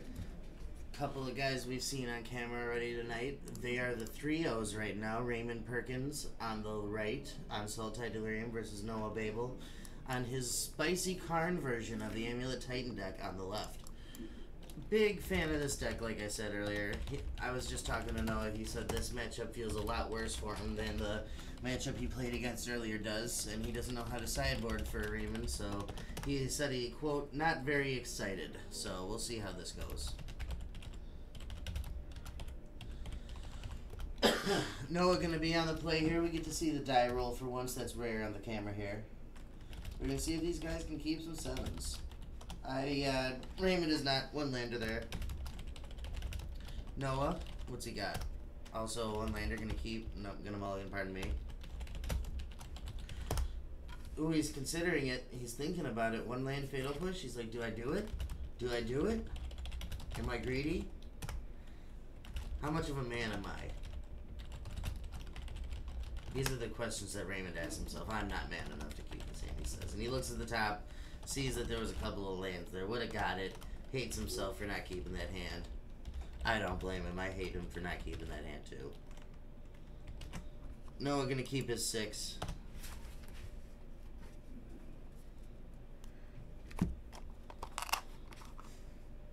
Shuffling up here, getting some cuts done. These guys are going brisk, just the way I like it. Gonna draw 6, 3 lands, 2 spells, 1 more card coming. 3 lands, 3 spells, just what we like to see. That's gonna be a keep and a scry. Top and top. Alright, we got a game. Sakura Tribe Scout gonna get melt with a fatal push, I'd assume. Grimflayer off the top there, 18 for Raymond. Gonna push the Sakura Tribe Scout. Untaps with finds Amulet Vigor off the top. Plays the Amulet. Gonna play his bounce land. Untap. Bounce my Gemstone Caverns. Pass the turn. Pretty good start here from both players. Let's see what Raymond can find for turn 2. Probably just gonna be this Grimflayer that's in his hand. Gonna put himself down to 15, I would assume, after the fetch and shock. Maybe, no, just gonna find a basic, so he's only going down to 17.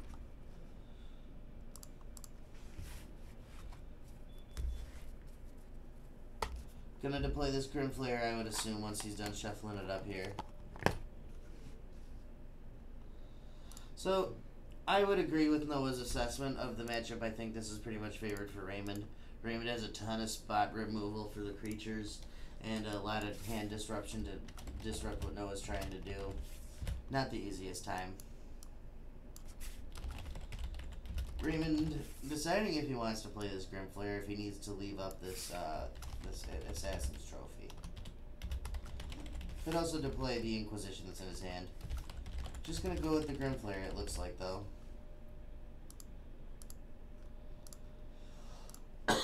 No? Maybe he plays an Inquisition and he can't figure out what he wants to do. I like just playing a Grimflayer. I don't think you... Oh, maybe not. He's just going to go for the Assassin's Trophy, it looks like. Assassin's Trophy, your dual land. Your bounce land, I should say. That's aggressive. Yeah, I don't know if I like that more than just getting rid of the amulet. If you're going to Assassin's Trophy there, yeah. Yeah, because you're like... You're cutting him off of 1 mana, but... Like, he'll have more bounce lands. And the amulet like shuts him down a lot harder.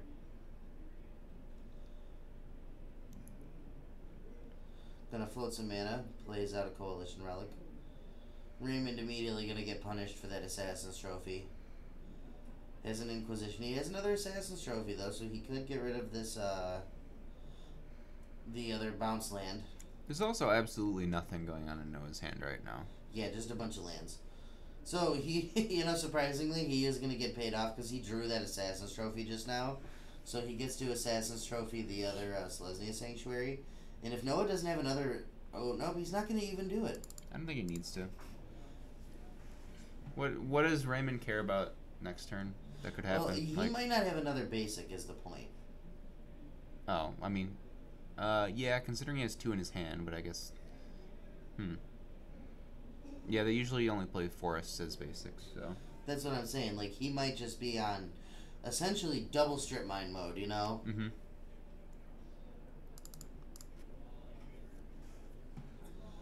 Flare. Oh my goodness. Look at the top of this man's deck. Jace is pretty greedy for a deck like this. Didn't He expect doesn't to see care. that. Yeah, guess not. He is a man, clearly. Look at his deck. He's sitting at 3-0. He's using Assassin's Trophy as strip mine it. He's gonna Thoughtseize you see a bunch of garbage. Sees that second forest, and now he's thinking, do I do it? No, I don't. No, I mean, at this point, you can just wait for him to finally draw a threat and then just remove the threat. That's true. I don't know, I just want to see it. I want to see the, get rid of, kill this Lesnia Sanctuary, blow up your land. Summoner's Pact. Off the top. I mean, You can't disrupt the top of the deck. You're not Lantern Control. he's okay with this happening. You can get Titan and then cast it, and then it gets killed. It does put a bunch of lands into play. It'd be interesting to see how he plays this. I think the best line is Teleria West something Bounce like, Land. yeah, Teleria West Bounce Land. Problem with that is he doesn't have blue mana. That's true. He's gonna trophy it with the trigger on the stack, I think. Yeah, that would make sense. So, I think that's not good sequencing. I would wait until after the trigger resolves to trophy it. That way, Noah does not know that it's dying as he's searching, That's because true. that would possibly influence his decision making. So Noah does have, by the way, have the mana to transmute this. He has the Cold Militia Relic. Right. Yeah. So that'll- next turn he's gonna be paying for the pack, gonna go find another Titan. Flare coming in. Jace, Nissa, land. That's still only 2 damage, right?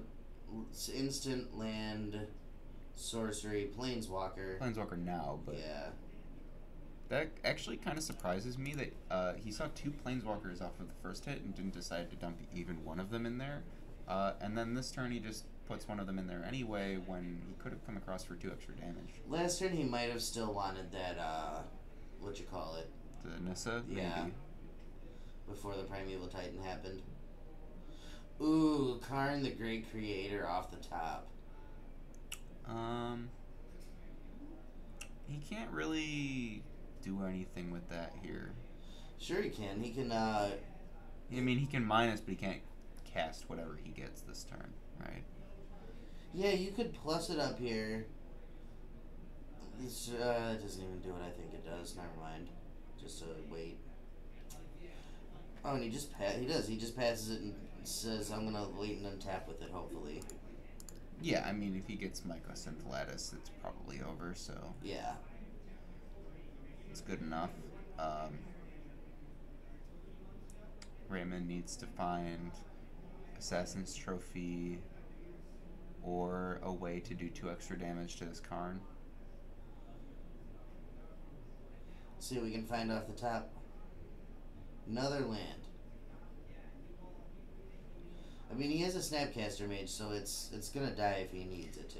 Did he have that Snapcaster Mage in hand before? Yeah. Okay, I think he probably should have unstep flashed in Snapcaster Mage so he had 6 damage on the backswing. I think That he would- wants to get full value out of it. That's definitely a mistake, because unless he doesn't know that Mycosynth Lattice is a card, because the fact that he didn't kill Karn there means he's just lost the game. I mean, it's not really because he has a trophy in the yard that he can flash back. Just float your mana in response.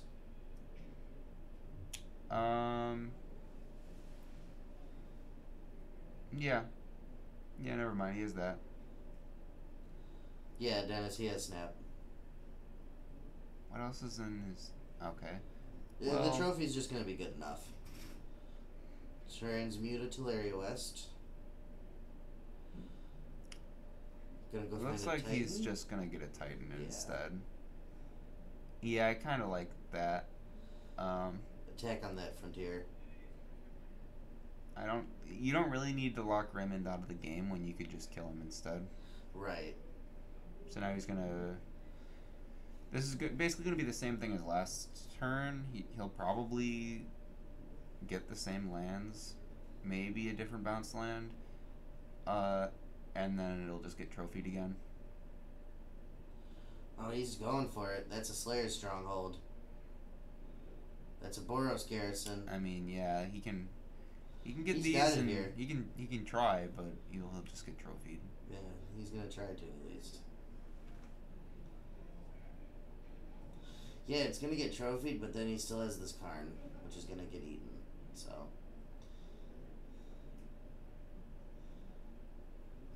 He'll probably just have to minus Karn this turn then. minus Karn, maybe go find what, like an ensnaring bridge, No, just find Mycosynth Lattice. because you can't cast it. Why not? Well, not this turn, obviously. Well, the Lattice doesn't do anything without the Karn. Oh, you're right. Yeah, it's actually pretty bad here. You might just have to get explosives for like 2. Okay, that's pretty good. Let's see what he does. We have his board. I mean, he can pick between Wormcoil Engine, We have his explosives, sideboard. Pithing Needle. You want to run that out to him? Oh yeah, I forgot. I didn't Bring think- his board too, the other one. Bring the other Yeah, I board. didn't Hey, think of that. hey. Give this to them.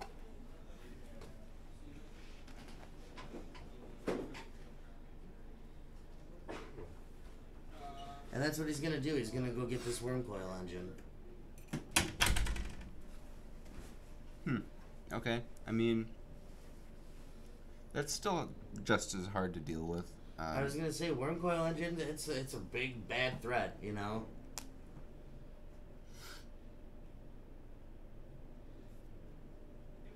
Coming in for 6.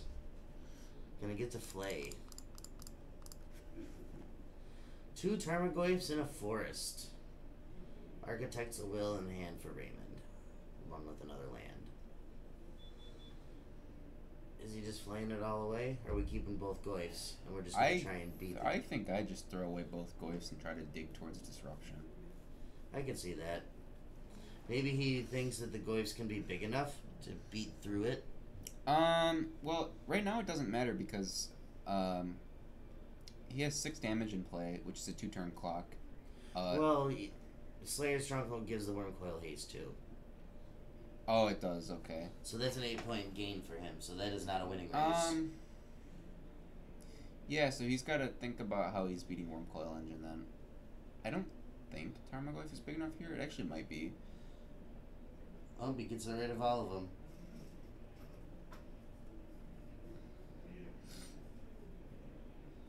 Four mana. No. Probably thinking about casting Architects of Will or cycling it. You gotta cycle it. You can't just kill. Oh, he's gonna cast it. Okay.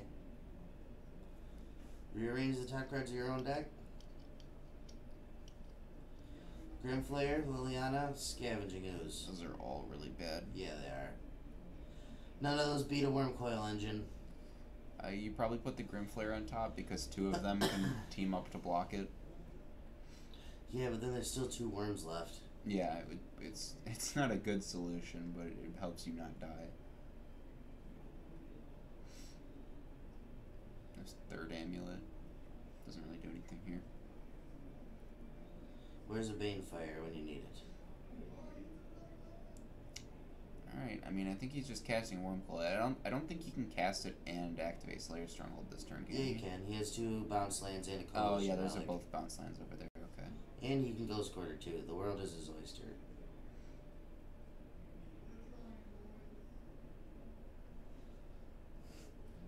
Get an island.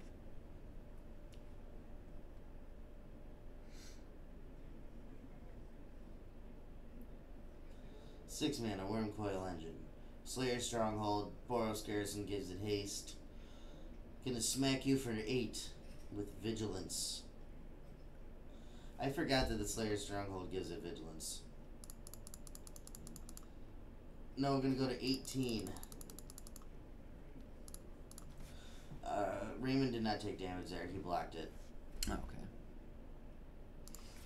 Raymond just going to pass the turn back. We're looking really good here for Noah. Oh, and he just drew another Karn. I mean, it doesn't matter at this point, but... But that's just the nail in the coffin. Yeah. Because he can go find the Mycosynth Lattice, play the Mycosynth Lattice. Now you can cast exactly no more spells, my friend.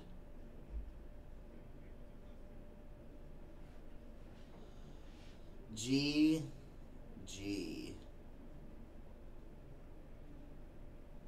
And he can still activate the Slayer's Stronghold. Yep.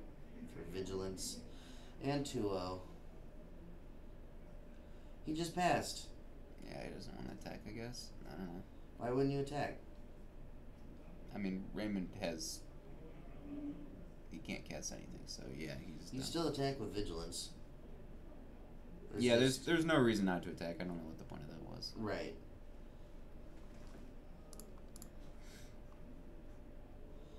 Alright, game 2.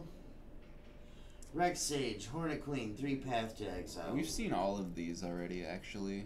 We had both of them on stream earlier. You're right. Um, I like Hornet Queen, Path to Exiles. Chameleon Colossus seems really good in this match. And then all the artifacts stay on the board. Yep. From Raymond, I like 4 Fulminator Mages for sure. You can bring in Surgical Extraction. That's actually pretty good in this matchup. Gets rid of the Titans or a Summoner's Pact if you can discard it. Other than that, I don't really like a lot of it. yeah, a lot of these cards are not very well positioned for this matchup. No, I just think you go with those 6 and that's about it. Mm-hmm. I mean, you can bring in Collective Brutality if you think Duress Mode is good enough. I don't think it is.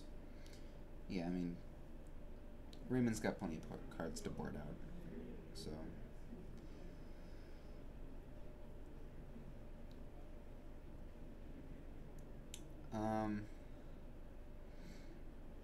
I think he's gonna have to form his game plan around stopping Karn from coming down, but it's really difficult when a lot of the removal that gets rid of Karn also gets rid of Titan, and he's attacking from both angles at once, so Right. Can't really have both every time. This Titan deck has looked so impressive. I mean, yeah, it's pretty solid. The Karn angle's a little different. I'm a big fan of the Karn angle. That's why I just... It brings such another dimension to the deck. Yeah, like, Mycosynth Lattice, everyone was pointing out that would be a combo right when the card was spoiled, but no one really had an idea of where it would go. Raymond has the same sideboard as Alex. Oh, wait. There it is. Oh. Okay, well that changes what we can bring in. It does change it quite a bit, actually. I don't know how I... Okay.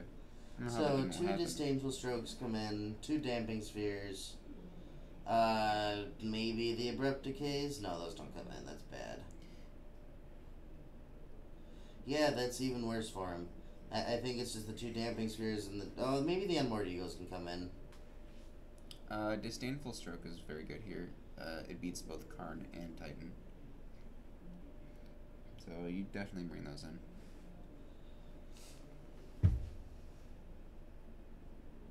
I don't know. I think he has a pretty reasonable number of cards out of the board that if he sees, like, maybe 2 of them, it'll be enough. As long as there's, like, extra pressure along with it to let him take a game. We'll see. Maybe the Titan has looked very potent so far. How many people are in the chat, by the way? I don't know. 13? Wow, there's 13 people here. Let me see a list of names, see if there's anybody I recognize.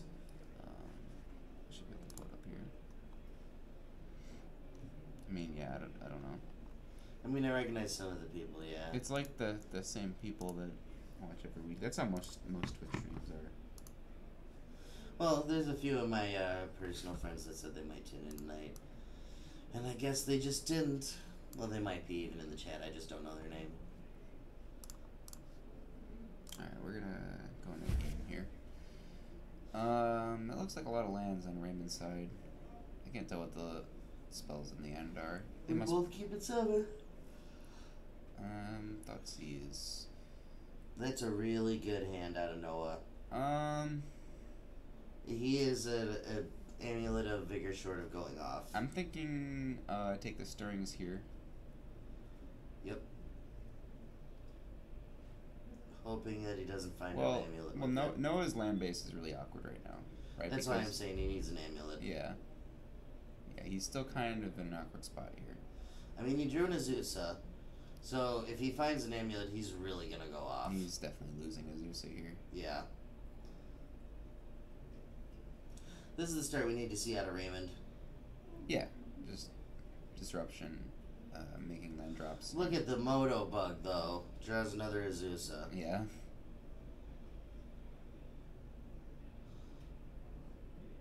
Tarmogoyf and another land. Yeah, I mean, Raymond's gonna need an answer to Azusa. Karn off the top here for Noah, too. Karn's not very good without any ramp, because he doesn't have to actually get up to 6 mana to cast Mycosynth Lattice. Raymond clearly unawares of our Tarmogoyf rule here.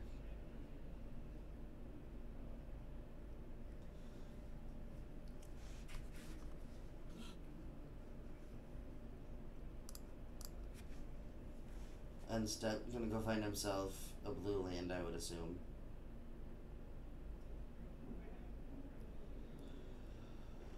Water grave to be exact.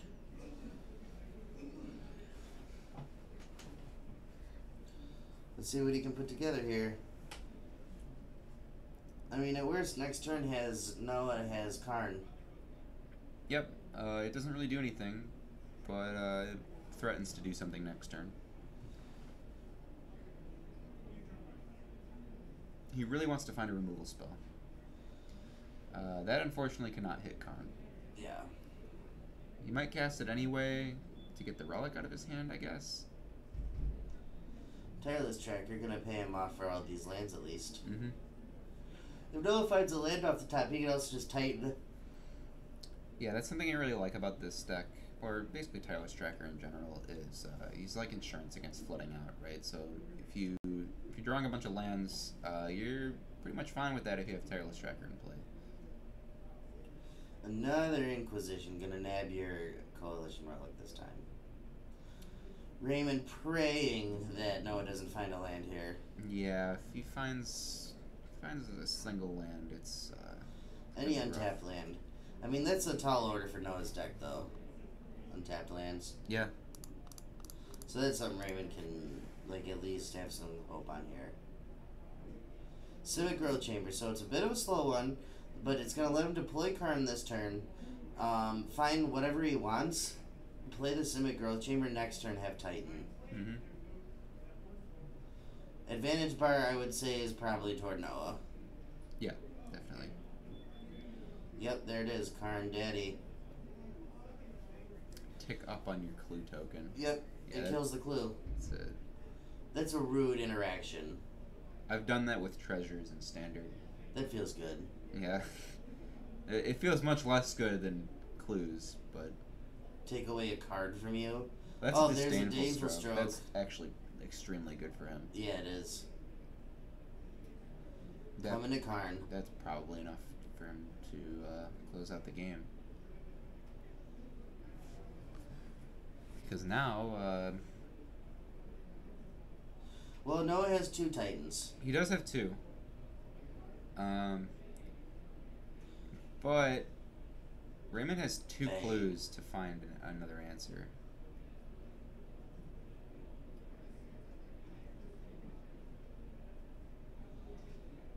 Yep, go find something. Yeah. I gotta wonder what he's I would say probably Ensnaring Bridge. Nope, Wormcoil again. He's just gonna try and beat him with it again. He said it worked the first time. Why won't it work again? I mean, yeah. So now Noah's hand is Primeval Titan, Land, Wormcoil Engine. All right, Raymond, you have a tall order here, my friend. Yeah, he's gotta find some answers. That's not it. That is another land. I mean, he has a lot of redraws. Kill your Karn, you take 4. He is gonna need a lot of help here. Like a lot of help.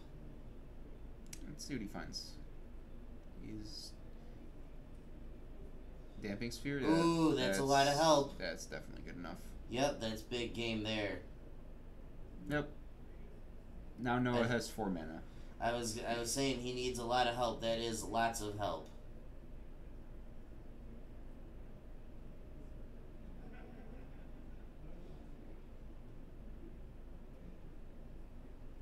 What do we got?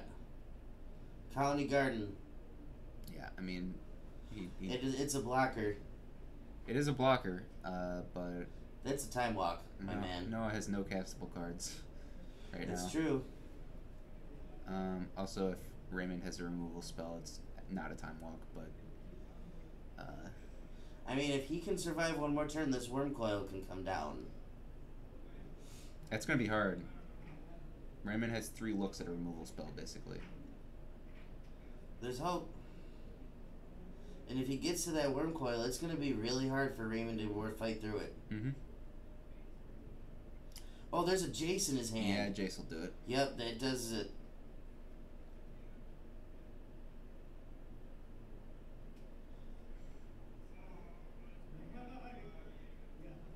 Yep, no, it sees it there. That Dampening Sphere was super clutch. No one wins that game without it. Yeah, probably. You can tell Raymond thinking, oh man, I stole that. I got lucky there. And honestly, I think he did get lucky. Maybe we misevaluated this matchup, Noah and I, because Raymond had 3 different pieces of discard early and a ton of interaction, and Noah still was very, very close to winning. Yeah, the kind of interaction that this Sultai deck plays and like all these Green Black X decks play doesn't line up that well against this deck, especially when they're attacking from this Karn angle. Because of stuff like Summoner's Pact that they can just top deck, and how is Raymond supposed to interact with that at all? Yeah.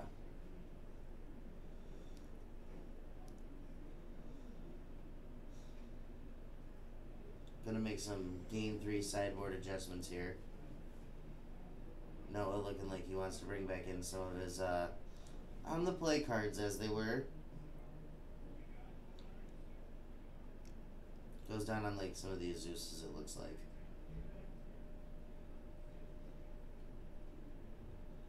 Alright, let's see what we got. Who do you think's favored here for game 3 with Noah on the play? I think given like an average starting hand from both sides, probably Noah. He needs either the Karn plan or the Titan plan to work. I don't think either of them are that hard to get set up. They're really not. And the thing is, his deck just has so much redundancy. Yeah. He essentially has like 12 copies of Titan between the Teleria West, the Summoner's Packs, and the actual Titans. And then he's on 4 Karns. So he's got a lot of pieces of the combo. Because each card is like a self-fulfilling combo, right? Mm-hmm. Primetime wins the game on its own. Karn wins the game on its own. Alright, that's no lands, so it's going back. Lands and spells from Noah. We're going to keep. That's a good hand. It has no untapped lands, so you won't have turn 1 Amulet or Scout. But That's otherwise, fine. it's pretty good. His hand is very good. He needs to find a payoff. He is kind of in trouble if Raymond has turn 1 Inquisition and takes the Amulet away. I mean, he still has the scout to get him ahead, so I think he'll be fine. He won't be as fast, but I think it's fine. The fact that he has, like, 2 plays on 1. Mm-hmm. Plus, he is on the play here, so Raymond has to have exactly turn 1 discard. I mean, that's a pretty Ooh, reasonable that hand. hand is bad. Damping Sphere is, like, He only has enough 1 land, to slow though. him down. I'm kind of surprised Scavenging Ooze is still in his deck at this point. Yeah, that's fair. Like, he'd probably prefer that be any other 2-mana spell in his deck. There we go. Second land. Explosives is pretty good here. If he's able to get both Amulet and Scout with it at the same time. That's big. Yeah. Yep, he's gonna put on a 1 right away. So that's gonna be, like, kind of intimidating to Noah, who's got 2 1-mana spells as the only things he can cast right now. So I think you just cast the Amulet and play tapped land, or bounce land. Yeah, I mean, he I'm can't trying to cast... force it. He can't cast both in one No. turn anyway, so... Might as Well, you could cast it because it untaps. Oh, it does, yeah. But you don't want to cast it into the face of that. You just wait till next turn, play your Zeus, and make a bunch of land drops. Mm-hmm. Unless Raymond just decides to slam his Damping Sphere here. Which it looks like he's probably gonna. Yeah, I mean, check this in. He's probably considering whether or not he wants to hold up Engineered Explosives or cast Damping Sphere. Or maybe play an Ooze to start the clock. I think getting the Damping Sphere down first is better because it means he can't play Azusa this turn. No, you're correct, it is. It's just I think that's probably the other line there if he's not doing Damping Sphere. 2 mana, say go. He finds a Grim Flare. That's a better threat than Scavenging Ooze, so gets to cast that this turn. And he feels really safe behind these 2 pieces of 8. Mm-hmm. He has a Maelstrom Pulse to get rid of Azusa if it comes down this turn. Well, no green mana though, so I don't think that's happening. I mean, what does Selesny's Sanctuary produce? Is it both colorless? It produces green-white. Well, with the Damping Sphere out. It produces 1 colorless mana. 1 colorless mana. Yeah. That's so awful. Yeah. Damping Sphere is very good against this deck. Yeah, so there are no castable spells in Noah's hand. Womp womp. Well, other than Summoner's Pact, but that would probably be bad. Go ahead and cast it, yeah. Sultide Delirium. Yep. Raymond looking at his player pile here. Immediately puts Architect Sibyl into his graveyard. I think he can just dump these 2 and instantly get Delirium if he wants to. So it looked like a Fatal Push and land. He wants it all, though. I mean, it's probably good to have Fatal Push to get rid of Azusa later if you have a way to trigger a Vault. Gonna get rid of your Amulet. Okay. That is another non-green land. Yeah, colorless land. Yep. Yeah, and this game is mostly over. Yeah, very powerful hand there from Noah. Just can't cast anything. Seeing the power of Damping Sphere here. Yeah, so like theoretically, if he draws a green source now, what's the most threatening card in that hand? It's probably Stirrings, Yeah. Let's find another green source. because I mean Titan's double green, nowhere close to doing that. Pact doesn't have a text box. Scout doesn't have a text box. Azusa doesn't have a text box, so there's no lands in his hand. So Yeah, so he's on a mulligan to 1 right now. yeah, just probably remove Stirrings. Yep.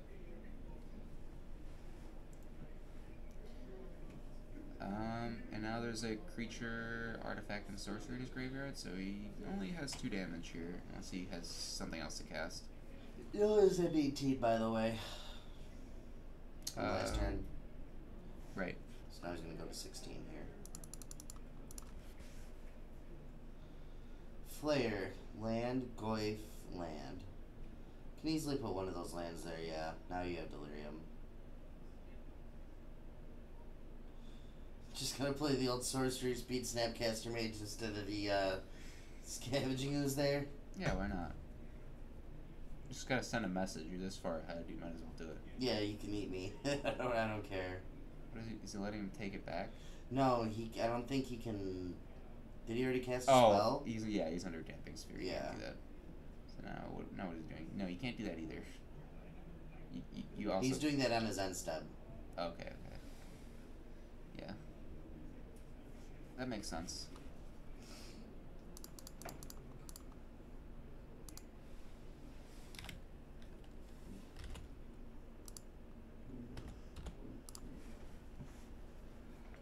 That's got to be really discouraging as the amulet player. Like, my opponent doesn't want to get rid of any of the cards off the top of his deck. Well, I mean, why would he, right? Like, well, if his hand is... it's not like he has to dig towards answers right now. Well, it's just like if his hand's that good, right? Or the cards are that good. Oh, yeah. Which he was fetching anyway, so it didn't really matter. Yeah, Noah's like ready to go shaking the hand, and he's like, stop, don't even put the Jace down, dude. We're just done here. Alright, guys, we'll be back.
Hey, we're back already, guys. Fifth and final round for you. If you thought that round 2 with Amulet Titan was a bloodbath, get ready for this. So, Panza versus Amulet Titan. I feel really bad for Amulet Titan. Tribal land destruction against the big mana deck. Get wrecked. So, I would say it's probably like a 90% win rate for Jacob here. I don't know how Noah can win this matchup. I really just don't think there's a way. I think 90% is probably a little bit of an exaggeration, but yeah, it's pretty bad. He's got to see. I don't know if he main decks a Rex Sage. That's one of the ways that this deck can get around that. But if he doesn't, there's like no answer to Blood Moon game 1. Well, there's no answer to Blood Moon. There's a bunch of Stone Rains, a bunch of Molten Rains. Like, Jacob does big mana too. He has an Inferno Titan, so he goes big and long also. And plus, his cards just naturally line up so well against the Amulet Titan deck. Could you tell them they can just go? Just open the door real quick. Did you not tell him you can... I did not. You just holler at him. I'm just going to give this back to him. Oh, okay, for sure. Gonna resolve some mulligans here. Jacob gonna take a mulligan. Same thing with Noah. Both are going to 6. They know they can go. Yeah. Alright, sounds good. I really don't think there's an avenue for Noah to victory. Unless Jacob just doesn't do anything. Like, blowing up one of the Ponza lands, not Ponza lands, the bounce lands, is really bad for Noah. Jacob can blow up essentially as many of them as he wants. So, it's just going to be a nightmare for Noah. That's a very bad hand. Yeah, we're going to 5. I mean, this is the one way Noah wins. Is by Jacob mulliganing to like 3 or something. Yeah. I mean, And not doing anything. That's just not keepable. There's no Oh, he's way. doing it. No, he's not. I thought he was crying. I mean, Noah's on 6, so it's not the worst going to 5. I think that's my main problem with this Ponza deck is it can just be too clunky sometimes. You'll just get hands that actually do nothing until turn 3 or 4. It's, yeah. It's the ramp deck problem where you'll either just have all payoffs in a ramp or ramp and no payoffs, or like you have to get the exact right mix of something in between for it to be good. I feel... Pardon me. To me, Ponza is like one of the most disrespectful decks in the format. When you can like turn 2 reanimated Gristlebrand and combo off with Neoform and do that all on turn 1, you're gonna sit over here and play Stone Rain. Like... Yeah, see now he has a hand that again does nothing until turn 3. Yep. Because he's got lands, Chandra, Bloodbraid Elf, Utopia Sprawl. So he's looking to find probably a 3-mana spell. He really wants like a Stone Rain or something.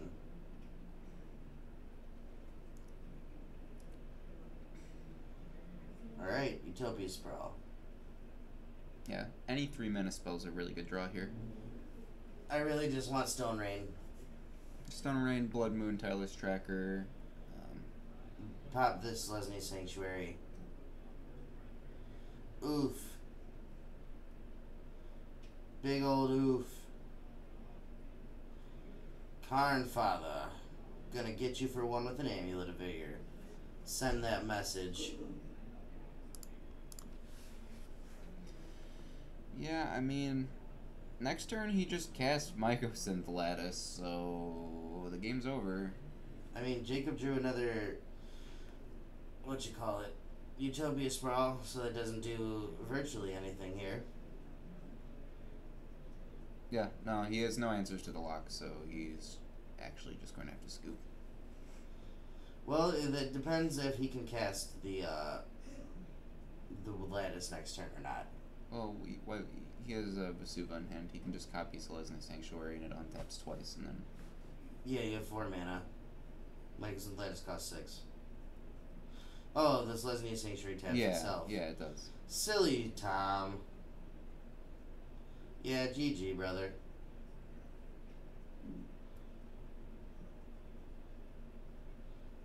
And yep, there we go.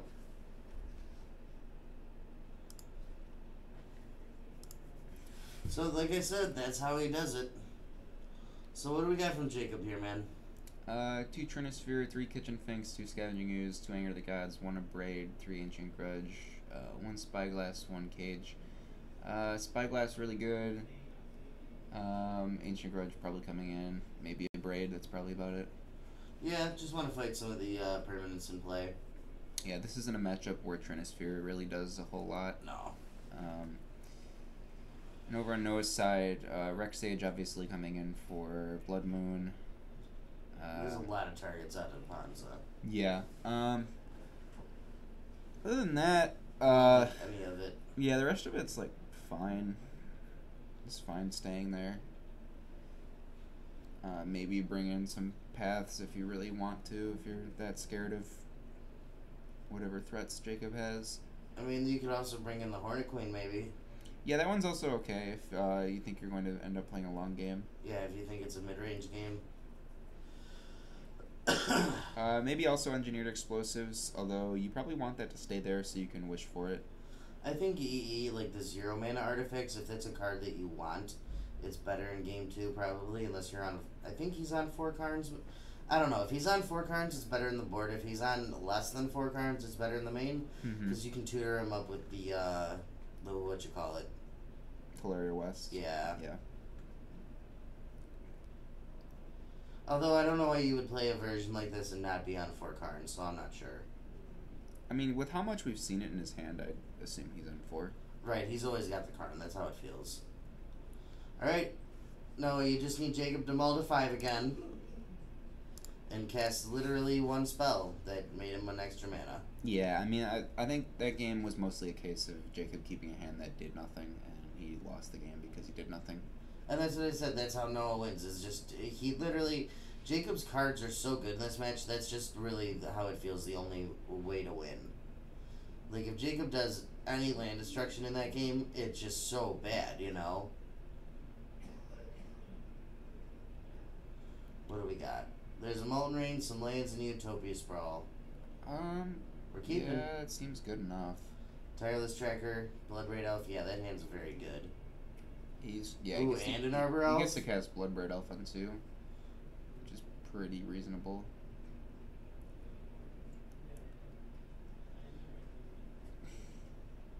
You could also just be a jerk and kill his forest. Yeah. I think you probably save Molten Rain for land that matters a little more. I'm just saying you could. It always feels good to kill lands on turn 2. Yeah. I think the rest of Noah's lands enter tapped. The ones in his hand. So. Well, they'll untap themselves. Right.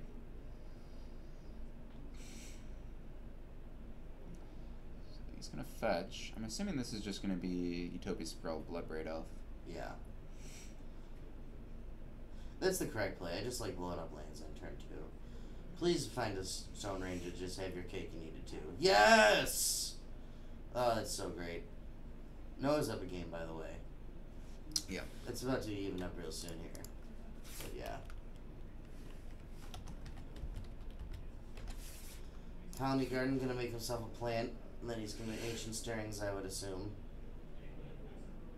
Yeah, I mean he's gotta start finding stuff to do. I mean, Jacob has another Stone Rain in his hand, though, or a Molten Rain at least. And so it's just going to be really, really hard to function for him.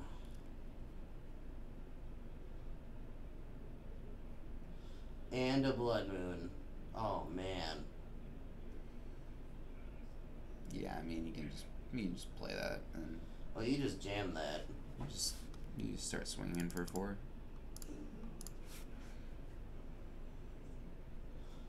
Karn the Great Creator. Not looking his best on this board.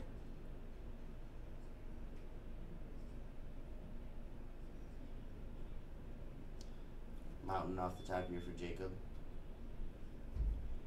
And Tireless Tracker. We've seen a lot of him tonight. Yeah. With green black becoming the main like green black axe deck, everyone's on Tireless Tracker now. Yeah. So you'll see a lot more of those in the format. No, we're gonna go down to 9 here. What's he got? He's gotta have something. Ooh, Rex Sage. That's pretty good. Get rid of your Blood Moon. But you know what that's gonna get met with? Yeah, that's not good Molten enough. Rain. For the worst feeling of Noah's day. You ready? You ready, Noah? This is gonna hurt. He didn't do it. Come on. He still can. He has an Arbor Elf. Okay, fine. Yeah, I mean he can Arbor Elf on tap as Just Utopic do Spell it. land. And I just love land destruction, man. I think it's probably correct to attack first, and see if Noah will let himself get knocked down to 2, and then you can Molten Rain and kill him. That's cheeky. Because if you swing in here,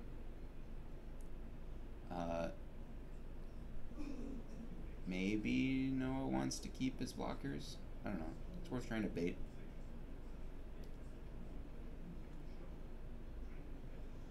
Molten Rain, there we go. Yeah, he's just gonna do it now. It's fine. Scoops it up. Knew he would. That's why I wanted to see it. Just like that, we're off to a quick game 3. Yeah, seems like in this matchup, games are decided pretty fast. Yeah. Um, Either Noah finds the Karn lock or Jacob just blows you out of the game. And I think the game 3 is just going to look the same, honestly. I like I said in game 1, the only way that Noah wins is by Jacob doing nothing. yeah, I mean, pretty much any 3-mana spell in Jacob's deck is enough to disrupt Noah for long enough for Jacob to get set up. That's what I'm saying. Blood Moon, actually a house against Noah. Stone Rain, Molten Rain. What more do you want against the Karu lands deck? You know what I mean? Like, not only are they bouncing a land back to your hand, but then you're destroying their double land. He does need to find the right cards. I know. That's the nice thing about the Ponza deck, though, is there's a lot of redundancy. There's a lot of redundancy, but you still have to find the correct mix of cards. I think Noah definitely has more redundancy than he does. Yeah, but I'm saying, like, just the cards for the matchup. Jacob's cards are so much better for this matchup than Yeah, they are. Noah's are. Jacob, Noah's on a mulligan, too. Jacob looking at 2 lands, Arbor Elf, Lightning Bolt, something else. I saw an Inferno Titan. This is an awkward hand. So, Turbo Titan? oh, that's a Blood Moon. Oh, yeah. You probably just keep it just because you have turn 2 Blood Moon. The rest of the hand is like irrelevant. Turn 2 Blood Moon, turn 4 Inferno Titan. That seems pretty fine to me. Yeah. Yep. So it's probably just going to be Blood Moon down turn 2. Now there's a Pact of Negation, but That's not going to do a whole yeah, lot. he doesn't have the mana to be able to use it to stop Blood Moon. So And another Blood Moon. Oh, no. yeah, this is. GG. Well, I mean, he can still find exactly Forest into Reclamation Stage. There's another Blood Moon, though. Yeah. The second one probably means it's. I mean, like if actually, Jacob just wants to play another Blood Moon to play around that, game's over. he doesn't even need to. No, but he's just going to hope to find more land destruction. Utopia Sprawl, okay. That lets him Titan next turn. Yeah, it does. That means it'll probably close the game out much quicker. Yeah. That lets him Titan next turn. 1, 2, 3, 4, 5, 6. Okay, never mind. I was going to see if he could do other things, but 7 mana on turn 4, I guess that's enough, right? Yep.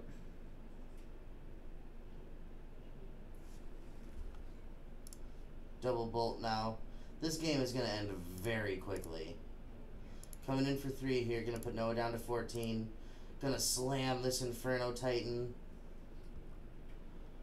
Put you down to... Yeah, he scoops. Doesn't matter. Wow. Blistering. That's exactly how I thought that match goes. Like I said. All right, guys, that was an awesome night of Modern. Did you have a good time tonight, man? Yeah. It was fun. As always, thank you so much for joining us. Tom Denby here, signing off with Andrew Burke. Thanks, guys. You guys have a good night.